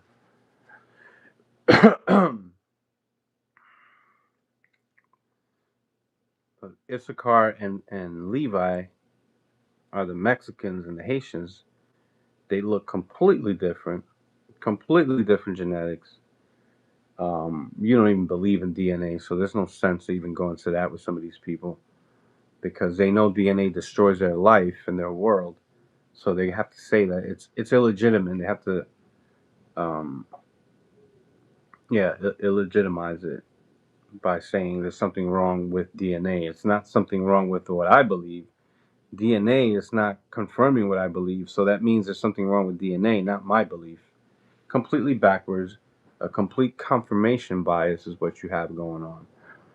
In the face of evidence that disproves your belief, you have a confirmation bias that's very strong that compels you to believe in this garbage. Um, Unproven fringe theories is what it is. Certified bitches. Punani. Men in skirts. Confirmation bias. This is all you Hebrew Israelites that hear the rebuttals, especially this 10 tribes breakdown, second Esdras. It's the tendency to interpret new evidence as confirmation of one's existing beliefs or theories. So no matter what comes out that's new, you're going to find a way to make it confirm what you believe. But we know that you can't confirm your belief when you can't even prove that there was ever a place called Arsareth. You know, you have an angel talking to the prophet Ezra, supposedly telling him that it took them a year and a half to get through the country, and the same country is called Arsareth, that same region. So my question is, what year? I mean, I have a lot of questions, but what year did the 10 tribes make it to the Americas? And that's one question that I have follow-ups for that, depending on your answer. Then I also have another way that I can destroy your belief by just simply asking you what the scripture says, which is that through that country, it took 1 year and a half for them to get through that country, and that same region is called Arsareth, which means another land. So they're just saying that they went to another land. They're not saying that the land is called Arsareth. Why would it have a name if nobody lived there? Explain that shit. They named it when they got there, they're going to say. How do you know that? Where is it? There was never a place called Arsareth. There's no map that's going to show you that. There's some African Hebrew Israelites that believe that Arsareth is Africa, someplace in North Africa. It's just another wild belief, another, unverified, unconfirmed conclusion that these people have come to, and they have accepted it, hook, line, and sinker. Um, but they can never have anybody challenge them on it because it might make them see the reality of their error. They might wake up. They believe they're already woke. These are the original woke people, man. Hebrew Israelites. They were woke before woke was a thing. And woke is not a good thing. I mean, at least not how it is today. Because woke is just supposed to be an awareness social issues, especially anything racial, anything systemic. You're supposed to be woke and aware to these things. But now people are these hyper woke, and everything is some type of oppression. Even when women, biological men that want to say they're women, when they want to compete against biological women after they gone through a transition, and then you don't allow it or you think it's wrong, they're gonna be woke as hell and try to find some type of way to, you know, appease these people because we don't want to upset anybody. And in that mission, you actually are violating women's human rights. You know, it's just ridiculous. I mean, I don't know. The oppression Olympics. Yeah, man. Constantly living in the past of what happened to your ancestors. You know, like how far back do you want to go to talk about people's ancestors being oppressed, and then how do you deal with it when there's a person that's, uh, someone like me. They'll, I get people that say that I'm the oppressor, and then I get people that say that no, you're black, you're the oppressed because you're black. When I'm like not even a quarter, I'm like a quarter black or quarter African, let's say, because black is, sometimes I don't know. Some people think North Africans are black. I can't call a North African black. When I hear black, I think you're referring to sub-Saharan Africans, not damn French Montana, who's from Morocco, who's North African. I have ancestry that goes back to North Africa and sub-Saharan Africa too. So when you combine it, I'm like 24% African. So I was once told that I was black, and just a little bit of white that I have in me is insignificant. Don't worry about it. You're an Israelite. You're a believer. And now that I don't believe in the Israelite thing, they're saying, "Oh, well, you actually probably white anyway." But y'all was saying that I wasn't white when I was a believer. Like that's a crazy way to come to a conclusion or come to like to a belief that somebody is of a certain race. We're talking about genetics, and you want to talk about because somebody believes something, that means it's their genetics because they believe in something. That's craziness. And the fact that I was a believer and I'm not now, I was once, but now I'm not, should show you that that has nothing to do with genetics just because you believe or don't believe something. And that's crazy to believe that, to think that because you're a white person, that's why you don't believe in this. There's plenty of white people that believe and want to support black Hebrew Israelites that are getting down on their knees, licking your boots on Times Square and damn all these different cities where they find these cats at. I've been seeing it a lot lately. There's groups that love to push this and shame and guilt. So it's called guilt tripping, and they're placing the guilt of somebody's forefathers on the children now, which is the opposite of what the Bible says should be happening in Deuteronomy 24:16. The children shall not pay for the sins of the father. They shouldn't have to be responsible for what their father did, and neither shall the father be responsible for what the child or what the son did. It's not necessarily a child, but the child of that person rather who's of age. If they're doing something that's wrong, just because you can't find the son now, the son's a fugitive. Damn, we can't bring justice to the son. Let's get the father. How effed up is that way of thinking? And this is what you got going on with Hebrew Israelites. They don't care about holding people accountable individually. They'll do something called group guilt. Let's look that up. I know about all these guys' tricks, and white people fall for it. They get ashamed and embarrassed, and they don't know how to act, and they're kissing your asses. You're not oppressed. They love you. They want you to succeed, man. Group guilt or collective guilt is the psychological phenomenon. Collective guilt. The psychological phenomenon where members of a group feel responsible for actions committed by other members of the same group, even if they were not directly involved. It's a psychological phenomenon. It can stem from a strong collective identity, right, which is race, a sense of shared responsibility, and the recognition that the group's actions were illegitimate. This guilt can be self imposed or projected onto others based on their group affiliation. Amazing. Strong group identity. When individuals strongly identify with a group, they are more likely to feel collective guilt for the group's wrongdoings.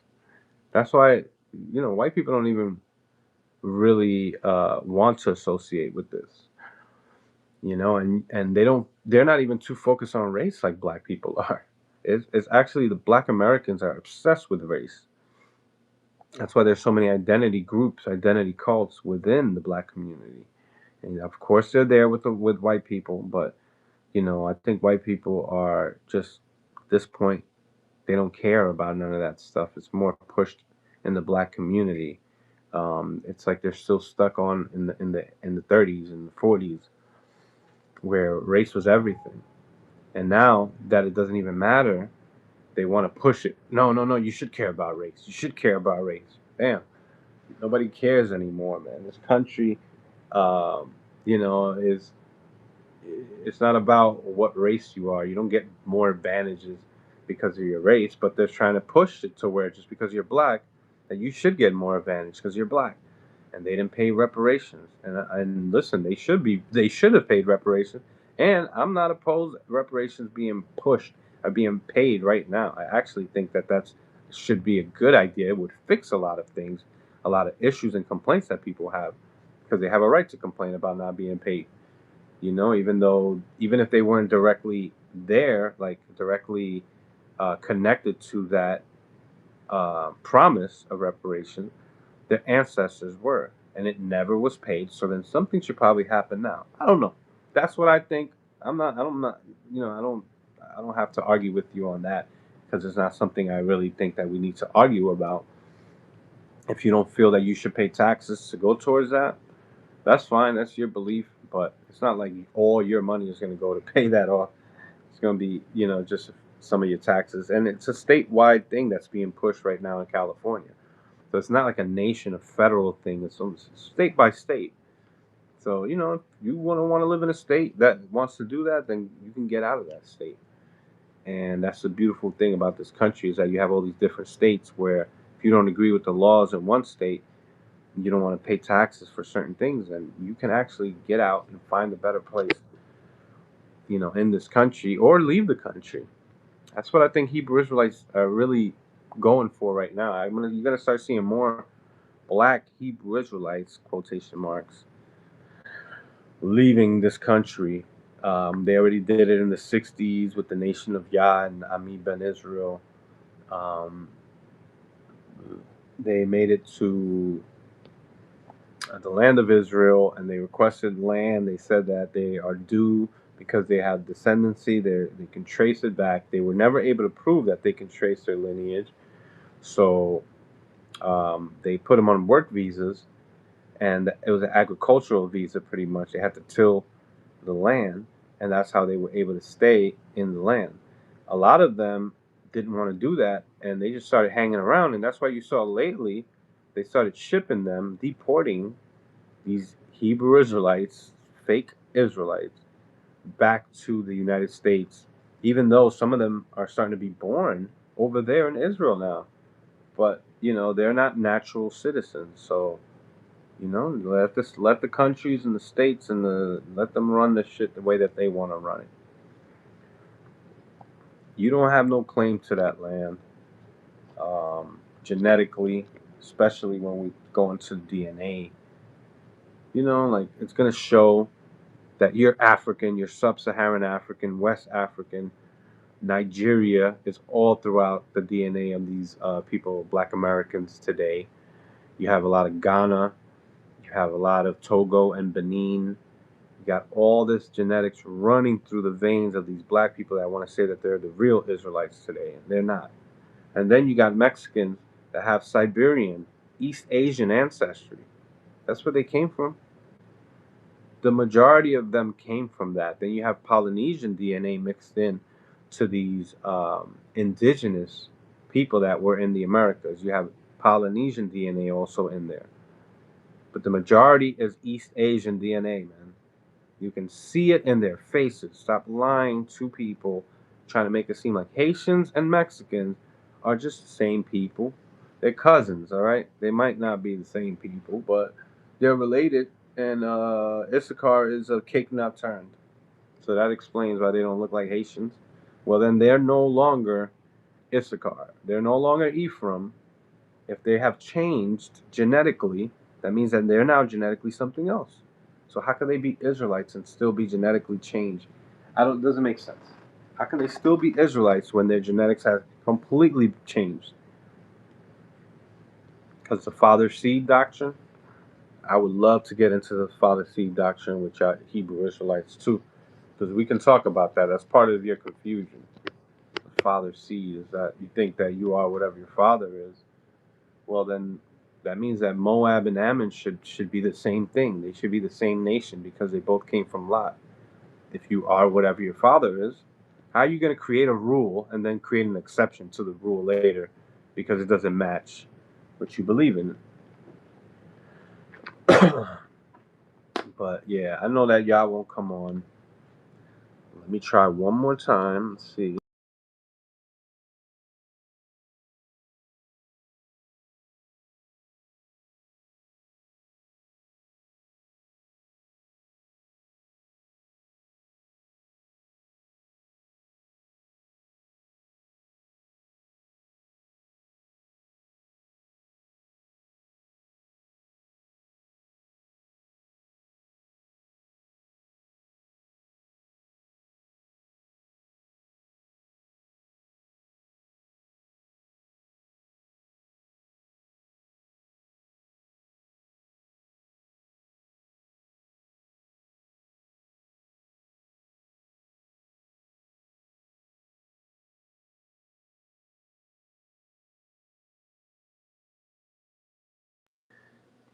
Yeah, just a bunch of cowards, man, that won't come on. There'll be another opportunity for you Hebrew Israelites to come on San Miguel TV.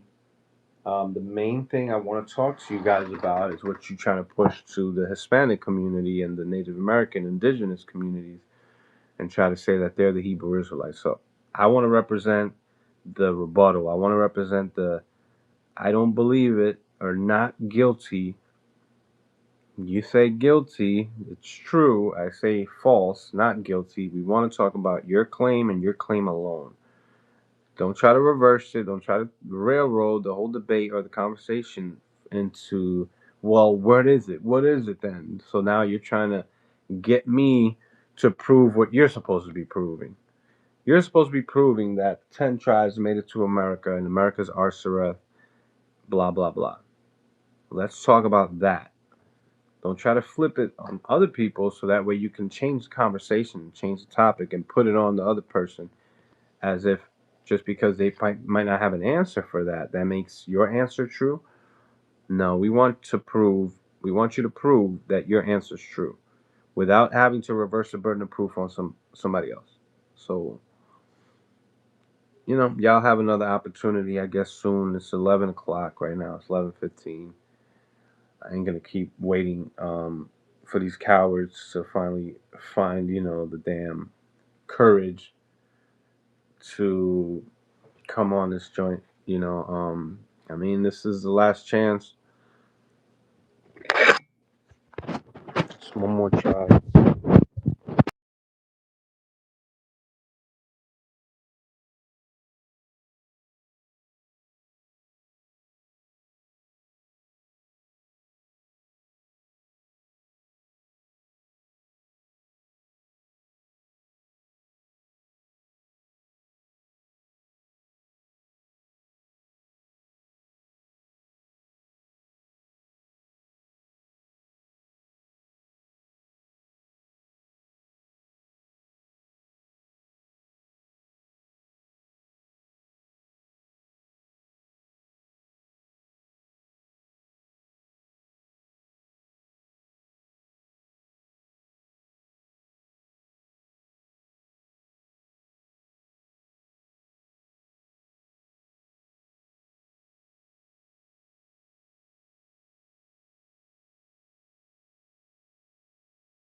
You know, that's why they only, it's only when they have the control, so they can manipulate the conversation, they can kick you off, they can mute you. That's the only time that they feel comfortable coming on. But y'all see my if y'all see my channel before, I don't mute people. I'll give people the opportunity to come on. If you start, acting up, then I gotta mute you for the moment. But and if you're not listening to the questions and not answering them directly, then you might I might have to speak over you and get you to redirect back to what's going on, what we're doing. Um, they are scared that I already know their doctrine, that I'm a former member. They want to get somebody that hasn't learned this stuff before, so that they can feel like they have a easy downhill battle in that situation. But because they know that I have a history of being in here, they know that I already anticipate their responses. I already know what they're going to say. I know the books that they use. I know the pseudo archaeology that they use. I know the lies that they twist. They're going to try to use the Puerto Rican Father Nazario stones. Like, you don't think I know about those stones? Dr. Reniel Rodriguez Ramos has been on my channel, and I had conversations with him, and he'll tell you that you guys don't know what you're talking about. Respectfully, he'll tell you that because he's a nice guy. He's not going to tell you the way that I'm telling you. But yeah, you see, IUIC had a conversation with Dr. Reniel in Puerto Rico, the University of Puerto Rico, in Utuado, Puerto Rico. And he told them, you can find it right now, he told them that there's been people here before 720 BC. There's been people here in the Americas for over 15,000 years, in Puerto Rico for about 15,000 years. They made it up to Alaska, Canada, and all of that, North America, which you guys should say those are Gadites because North American Indians are Gadites. So you should go all the way up to the Eskimos and the Alouettes and Inuits and all those people. They should be Gadites too. These pale people that have been up there in the cold for a long time, where they don't need that much melanin, and they have evolved to a certain point now where they don't need that much melanin. That's what happens. But when you're in the Caribbean, you're closer to the equator. You're gonna be darker. You're gonna develop more melanin. That's what you have going on. That's why there's a difference in genetics between the ones that made it all the way down to South America, Central America, than the ones that stayed in the cold up in Canada and Alaska, in those places. They're all genetically connected, and you can find the history of the Clovis people, the Clovis culture, affected, influenced a big amount of the population that ended up, peopling the Americas. You can do research on Siberia, how the Siberian shamans wore fringes also. And they wore feathers from birds because they believe in the spirit of birds that are powerful and can fly. And, they all these animals was like spirit animals for these guys. That's why they wore different things that symbolize animals. Um, yeah, you got the Olmecs who've been here since 14,000 years, or 14,000 BC, 1400 BC, my bad, 1400 BC. That's a good 700 years before the 10 tribes came to Syria. 700 years before, you already had whole Olmec civilization going on. And the Aztecs and the Mayans came after. But they're all the same people.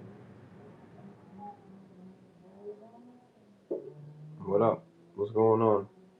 Who's ready to come on, man? I want a Hispanic to come on. One of you Hispanic Hebrew Israelites, I swear you're black.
Come on, Banya Sha'ala. Dasha Banya Sha'ala. Come on. Where you at? I'm getting sleepy over here, man. I'm waiting on y'all. It's 11:30. And the other brother that was supposed to come on, I haven't heard from you either.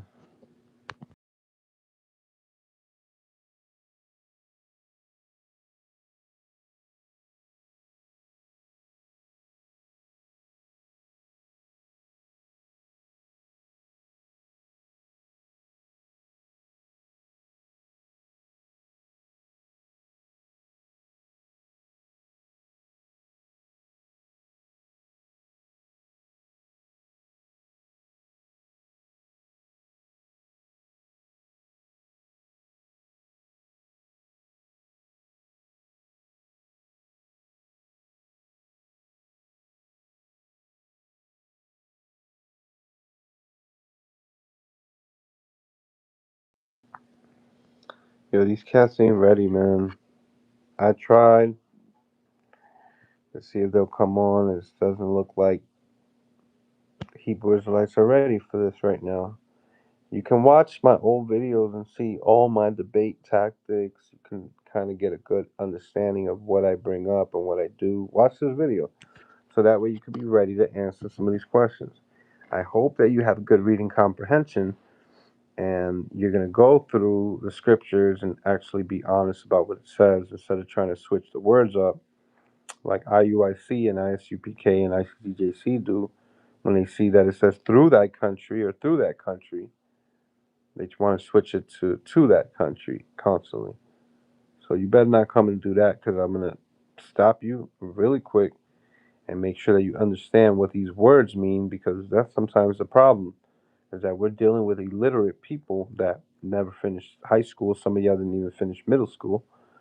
And you need something to make you feel smart. And that's why this thing comes along and it boosts your ego.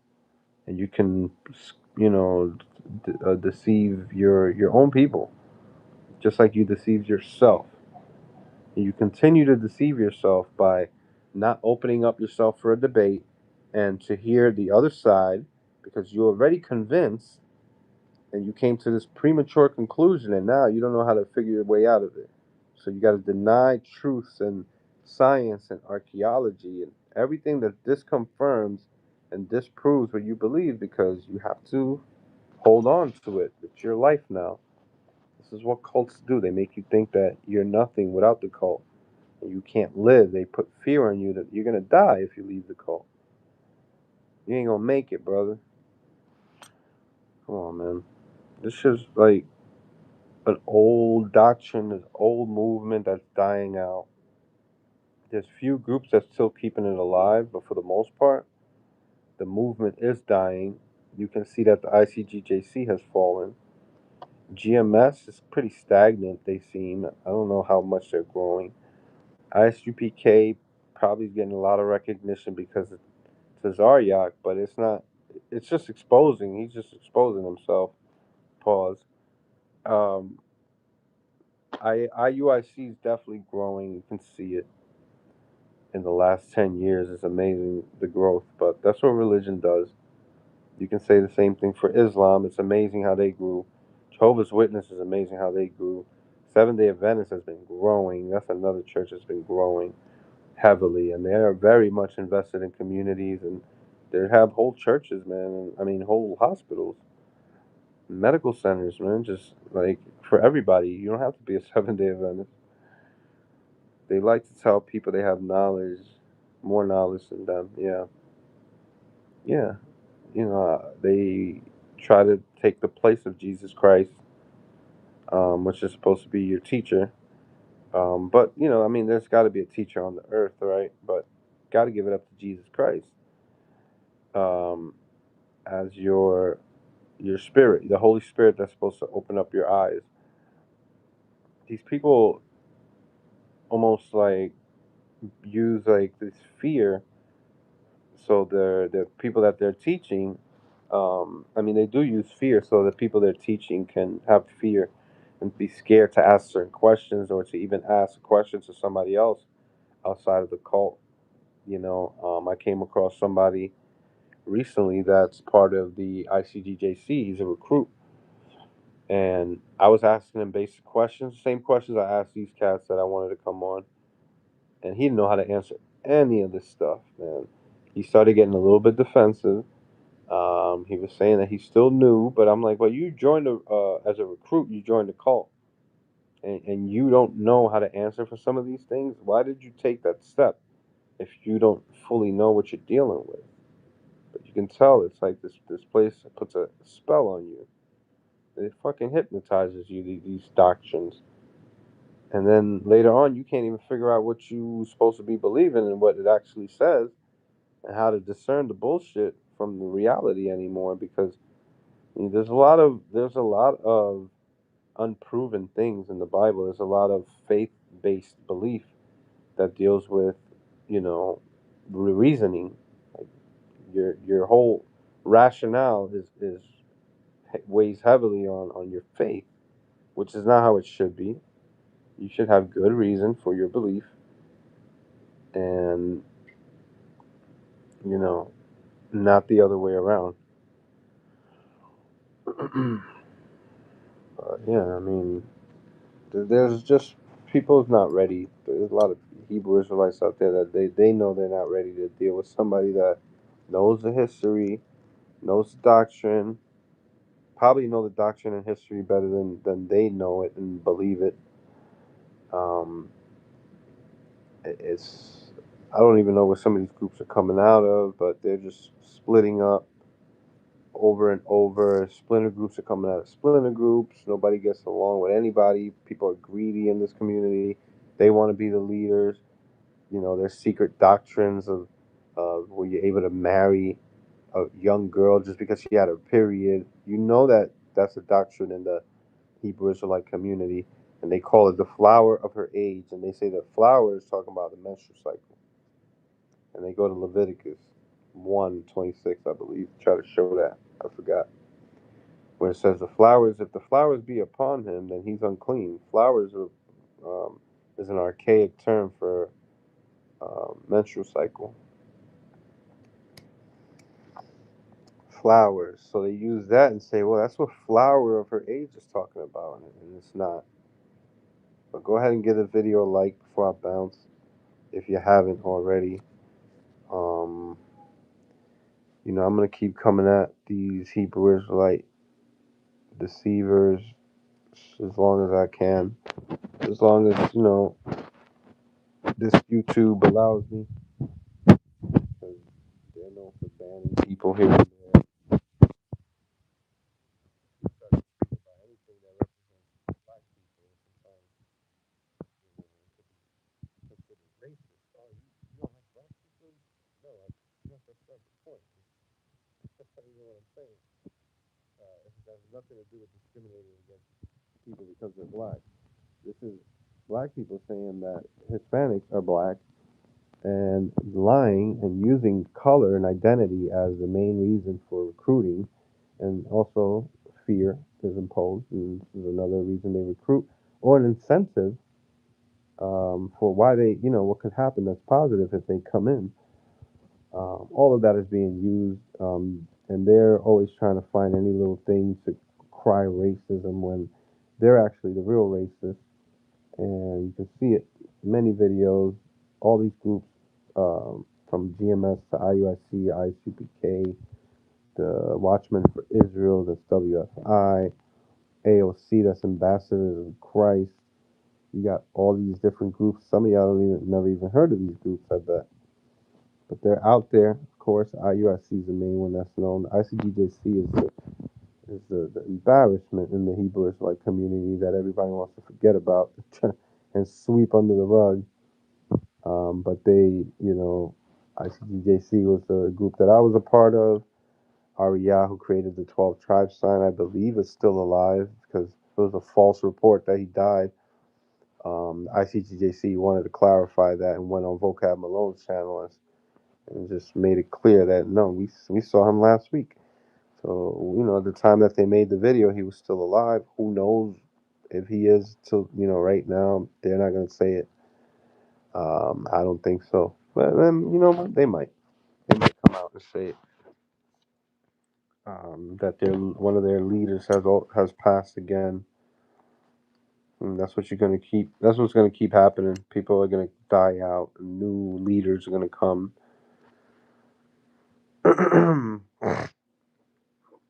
When their whole doctrine is also not only an identity cult, but it's a doomsday doctrine that comes with this doomsday cult that says that the world is coming to an end soon. But yet you're gonna have all these old heads dying and new people coming up constantly, and they're gonna forget about what they used to say, how the world is gonna come to an end soon. They said it was gonna happen in the year 2000, and it didn't happen.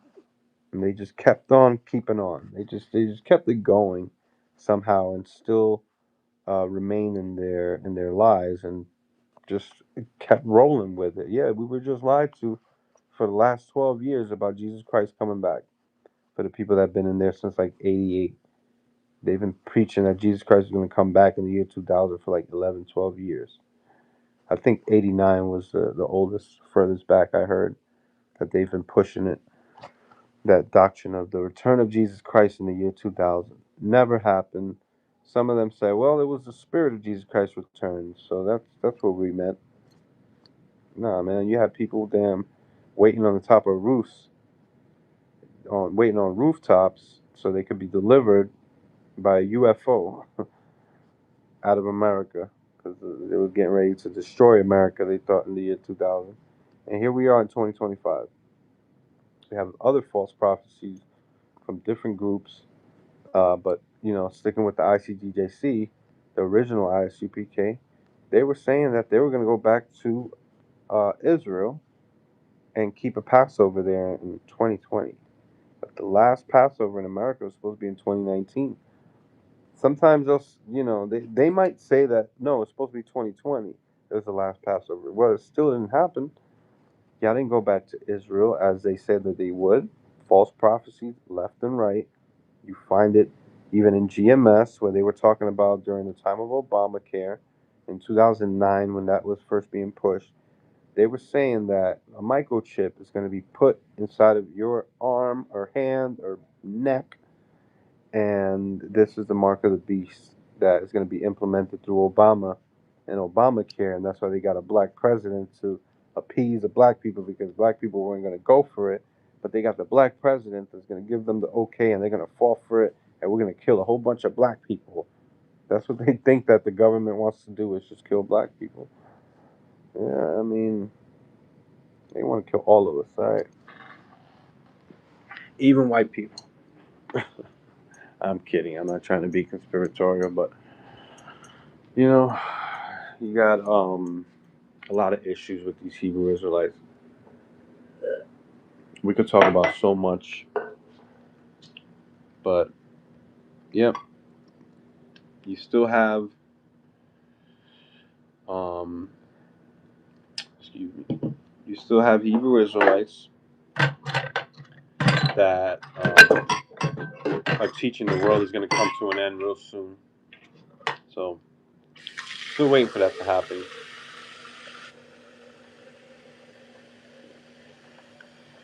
Oh, I love Religion for Breakfast. That's a great channel. Yeah, man. Yeah, spiritualization is called. Whenever there's a failed prophecy, sometimes they can spiritualize it and say, well, it didn't happen physically, but it happened in the spirit world. And that's what you heard after the year 2000. They said the Spirit of God came, not Jesus Christ. Jesus Christ didn't come, but the Spirit of God still came. So, hey, our prophecy was somehow true. And it's not. God damn it. None of these kids wash the dishes. What I got all these kids for? They can't wash the dishes. Come on.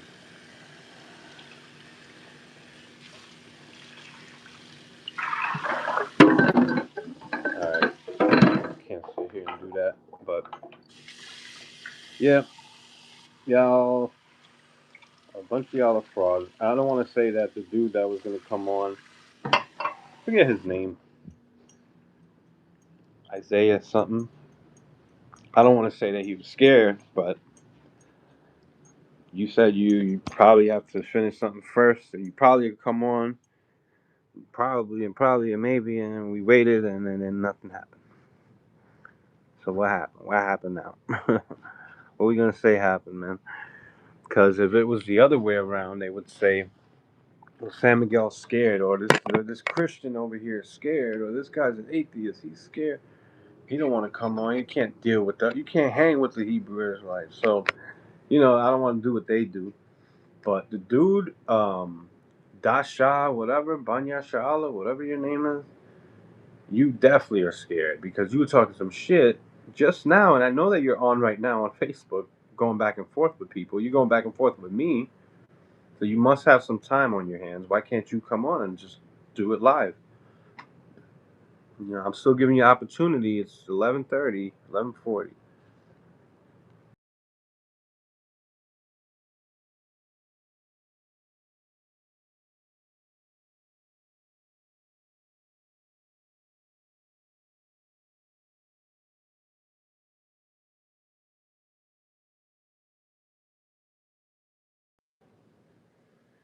So when they start asking questions like "Where is Arsareth?"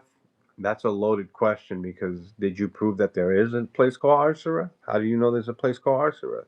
Well, I read it in Second Esdras. So how do you know it's not talking about just another land? That's what Arsareth means, just another land. How do you know that's the name of the land? It was Arsareth. Who named it? That there was nobody that dwelt there until the Israelites got there. We know the scriptures was written later, so they're talking about it in past tense. Okay, so it's called Arsareth. I guess the Israelites named it, right? Well, why does it say they went through that region for a year and a half?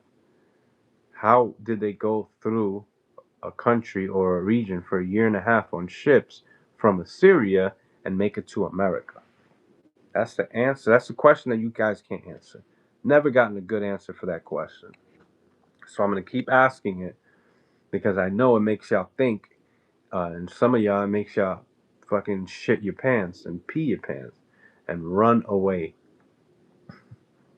And you realize that you might be wrong now. So you rather just not deal with it and get it out of your head, man. Let me not process these questions mentally.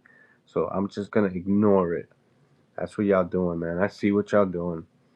Y'all want to continue in your belief, in your faith, which is an unfounded belief that you guys have. And these leaps that you take is ridiculous. It's like you can jump in the Grand Canyon with these leaps of faith that you guys are doing. And we're still waiting on a brave little toaster, brave little Hebrew Israelite to come on the channel and represent your side of things, man. It hardly ever happens. I'll tell you right now, so I don't expect anybody to come on, but it's been about 3 hours, um, almost 3 hours I've been on. I can't continue to wait for nobody because I have a feeling that it's just a waste of time right now, the way that the night's going. But either way, yeah, I could still go back, rewind, and watch this. Um, they probably want to check out, test the waters before they come on because they don't know what they're dealing with. So they want to see how many ad hominems they could, gather together on me so they could actually attack my character and attack what that I left the cult. I left the ICGJC. Oh, so what? As if I can't read the scriptures and understand what it's saying because I'm not a believer anymore in the scriptures. That's even better. So now you get a non-biased approach. When you already have a belief, you're gonna have a biased approach to whatever you're trying to interpret, and it's gonna be jaded. You're not gonna get an honest answer. It's gonna be mixed in with your belief somehow. But yeah, y'all keep believing in your whatever you believe in, but I'm gonna keep speaking against the lies that the Hebrew Israelites teach. It's very easy to pick apart the doctrine, especially when we're talking about the 10 tribes doctrine of them coming to the Americas in 720 BC, which is unfounded.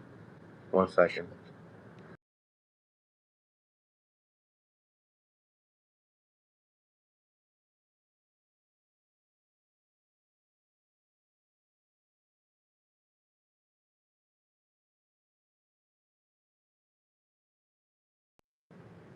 Anybody? Going once, going twice.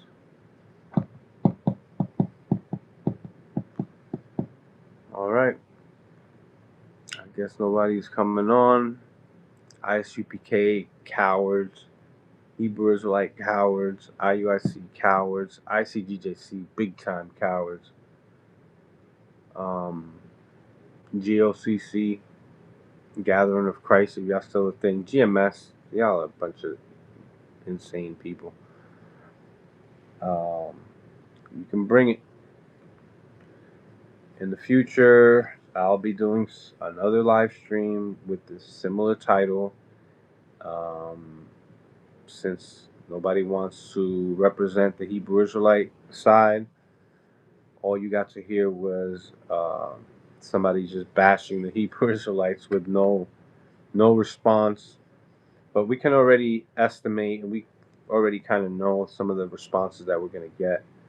So it's no response anyways. That's what we would have gotten in if it was the case that somebody did come on, it would have been equal to no response because it would have been a horrible response. Actually, no response is better. How do you feel about the ACU saying fringes are moral because they're for remembering the law of God? What's the ACE? Oh, the Antichrist unit.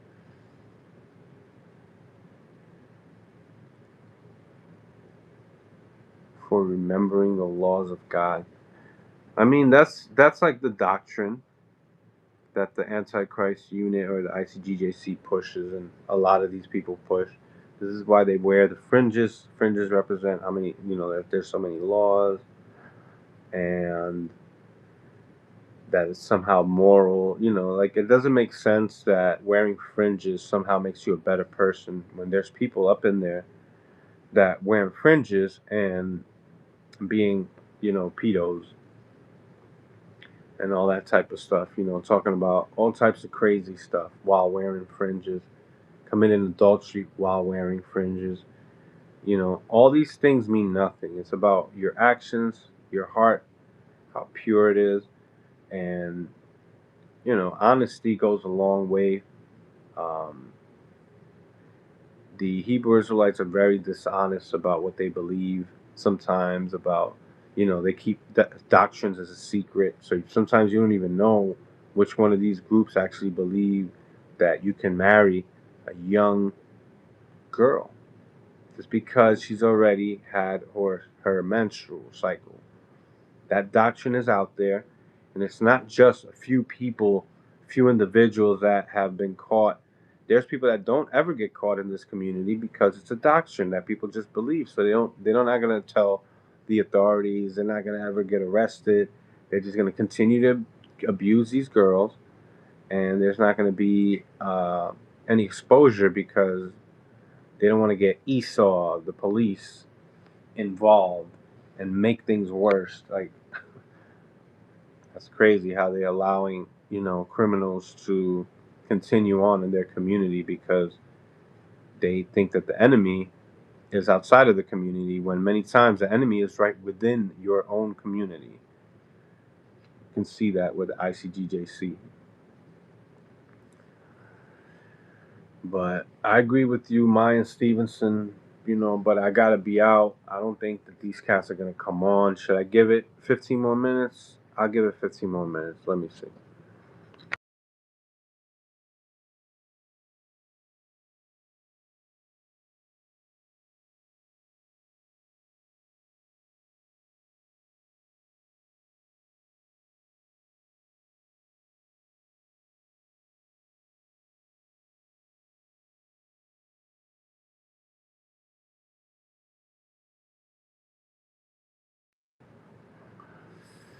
I don't see y'all, man. We still waiting on the Hebrew Israelites. Let's go. Yeah, there's laws of God that some people are gonna say is moral, of course, that we can all agree is moral. Thou shalt not do no murder. Thou shalt not steal. All of that is good. But then thou shalt not wear mixed fabrics. Thou shalt not forget to wear fringes, and all these things are meaningless. But they feel like just because God said it, that they have to do it without any understanding. They don't need to be explained why. They just need to do it because they're told. And it's pretty backwards, man. There should be good reasoning for your actions. The things that you do should have a meaning behind it, a reason. Um, yeah. Why is it bad to steal? Because you wouldn't want somebody to steal from you. And what kind of society will we have where people are just taking things that don't belong to them? So these are good laws, right? How can anybody be against that? You'd be surprised. But yeah, there's no law on the age of consent for sexual intercourse. When does when does a girl become a woman? And what is the age of consent? Every state has a different age in this country. I think the youngest is still 17 somewhere in Ohio, I believe. But it's 18 across the board for the most part. There was a time when in Georgia not too long ago where I think it was 16. But where are those laws? There's laws that regulate all types of things, from what you should wear to what you should eat to what days you have to celebrate and be joyful and full of happiness for. And then there's no age of consent for sex. And slavery is in the Bible. You can own a human being as property, and if they're your servant, you got to let them go by the seventh year, unless you give them a wife, and a husband. Oh, a wife or a husband, and you have children. Now you got a family that belongs to the master still, and that's a loophole that's created in order for the slave to not leave after the year of jubilee, because they can't leave with their wife.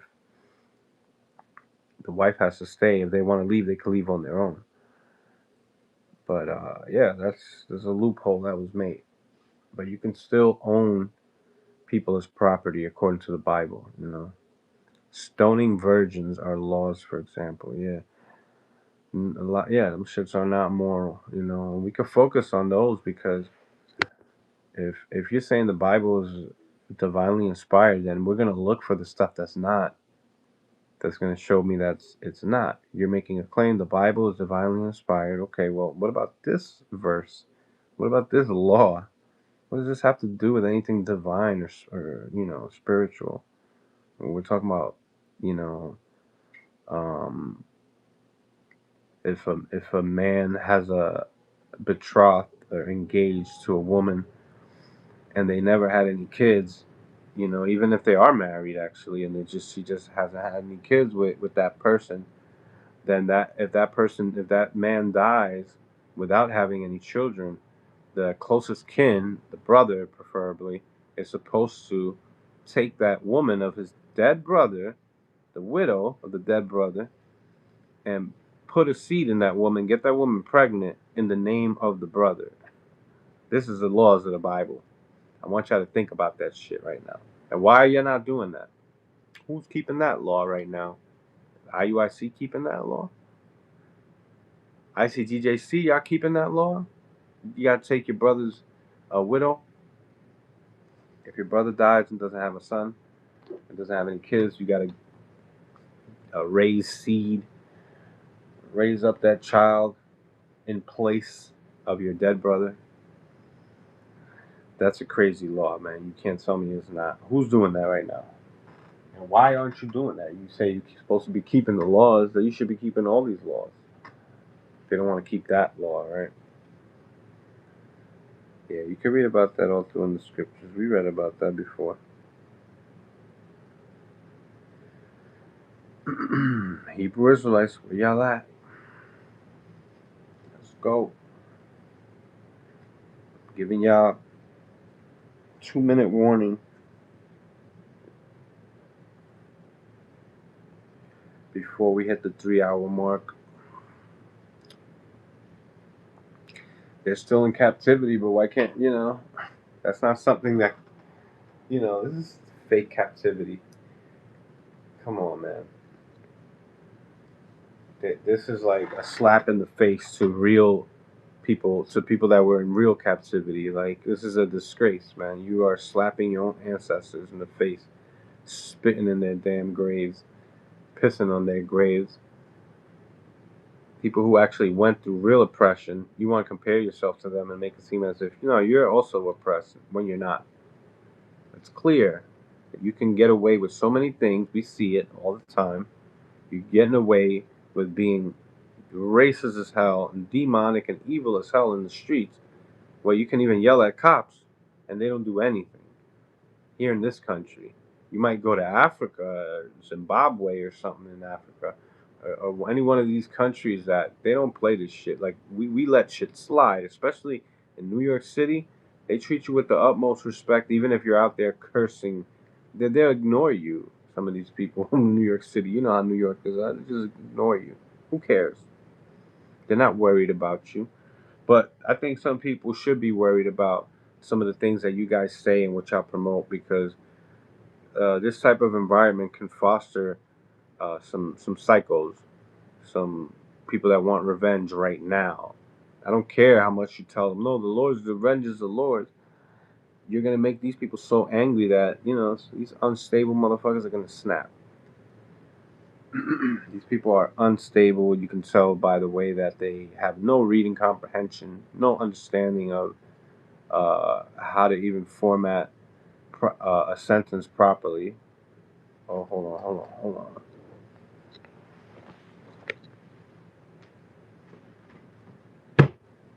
Hey, bro.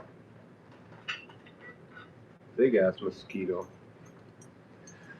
Yeah, that was a big mosquito there. I just had to kill him. Must have got in when I opened the door. I had to stop that thing before it got me. Oop. Um, all right, man. That's it. I'm out of here. Appreciate you, Maya Stevenson, for coming through as always and keeping the conversation going. But damn, y'all Hebrew Israelites. Let me see if I can find any one of y'all right now. Hold on.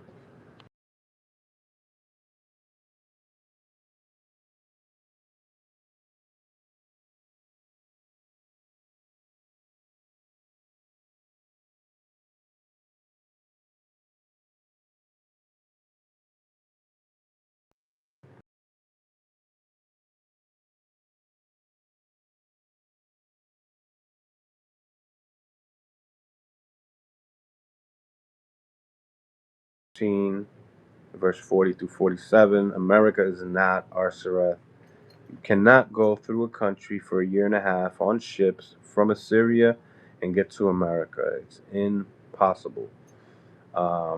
You have to change the meaning of words. You have to add another word so you can make sense of what you already believe.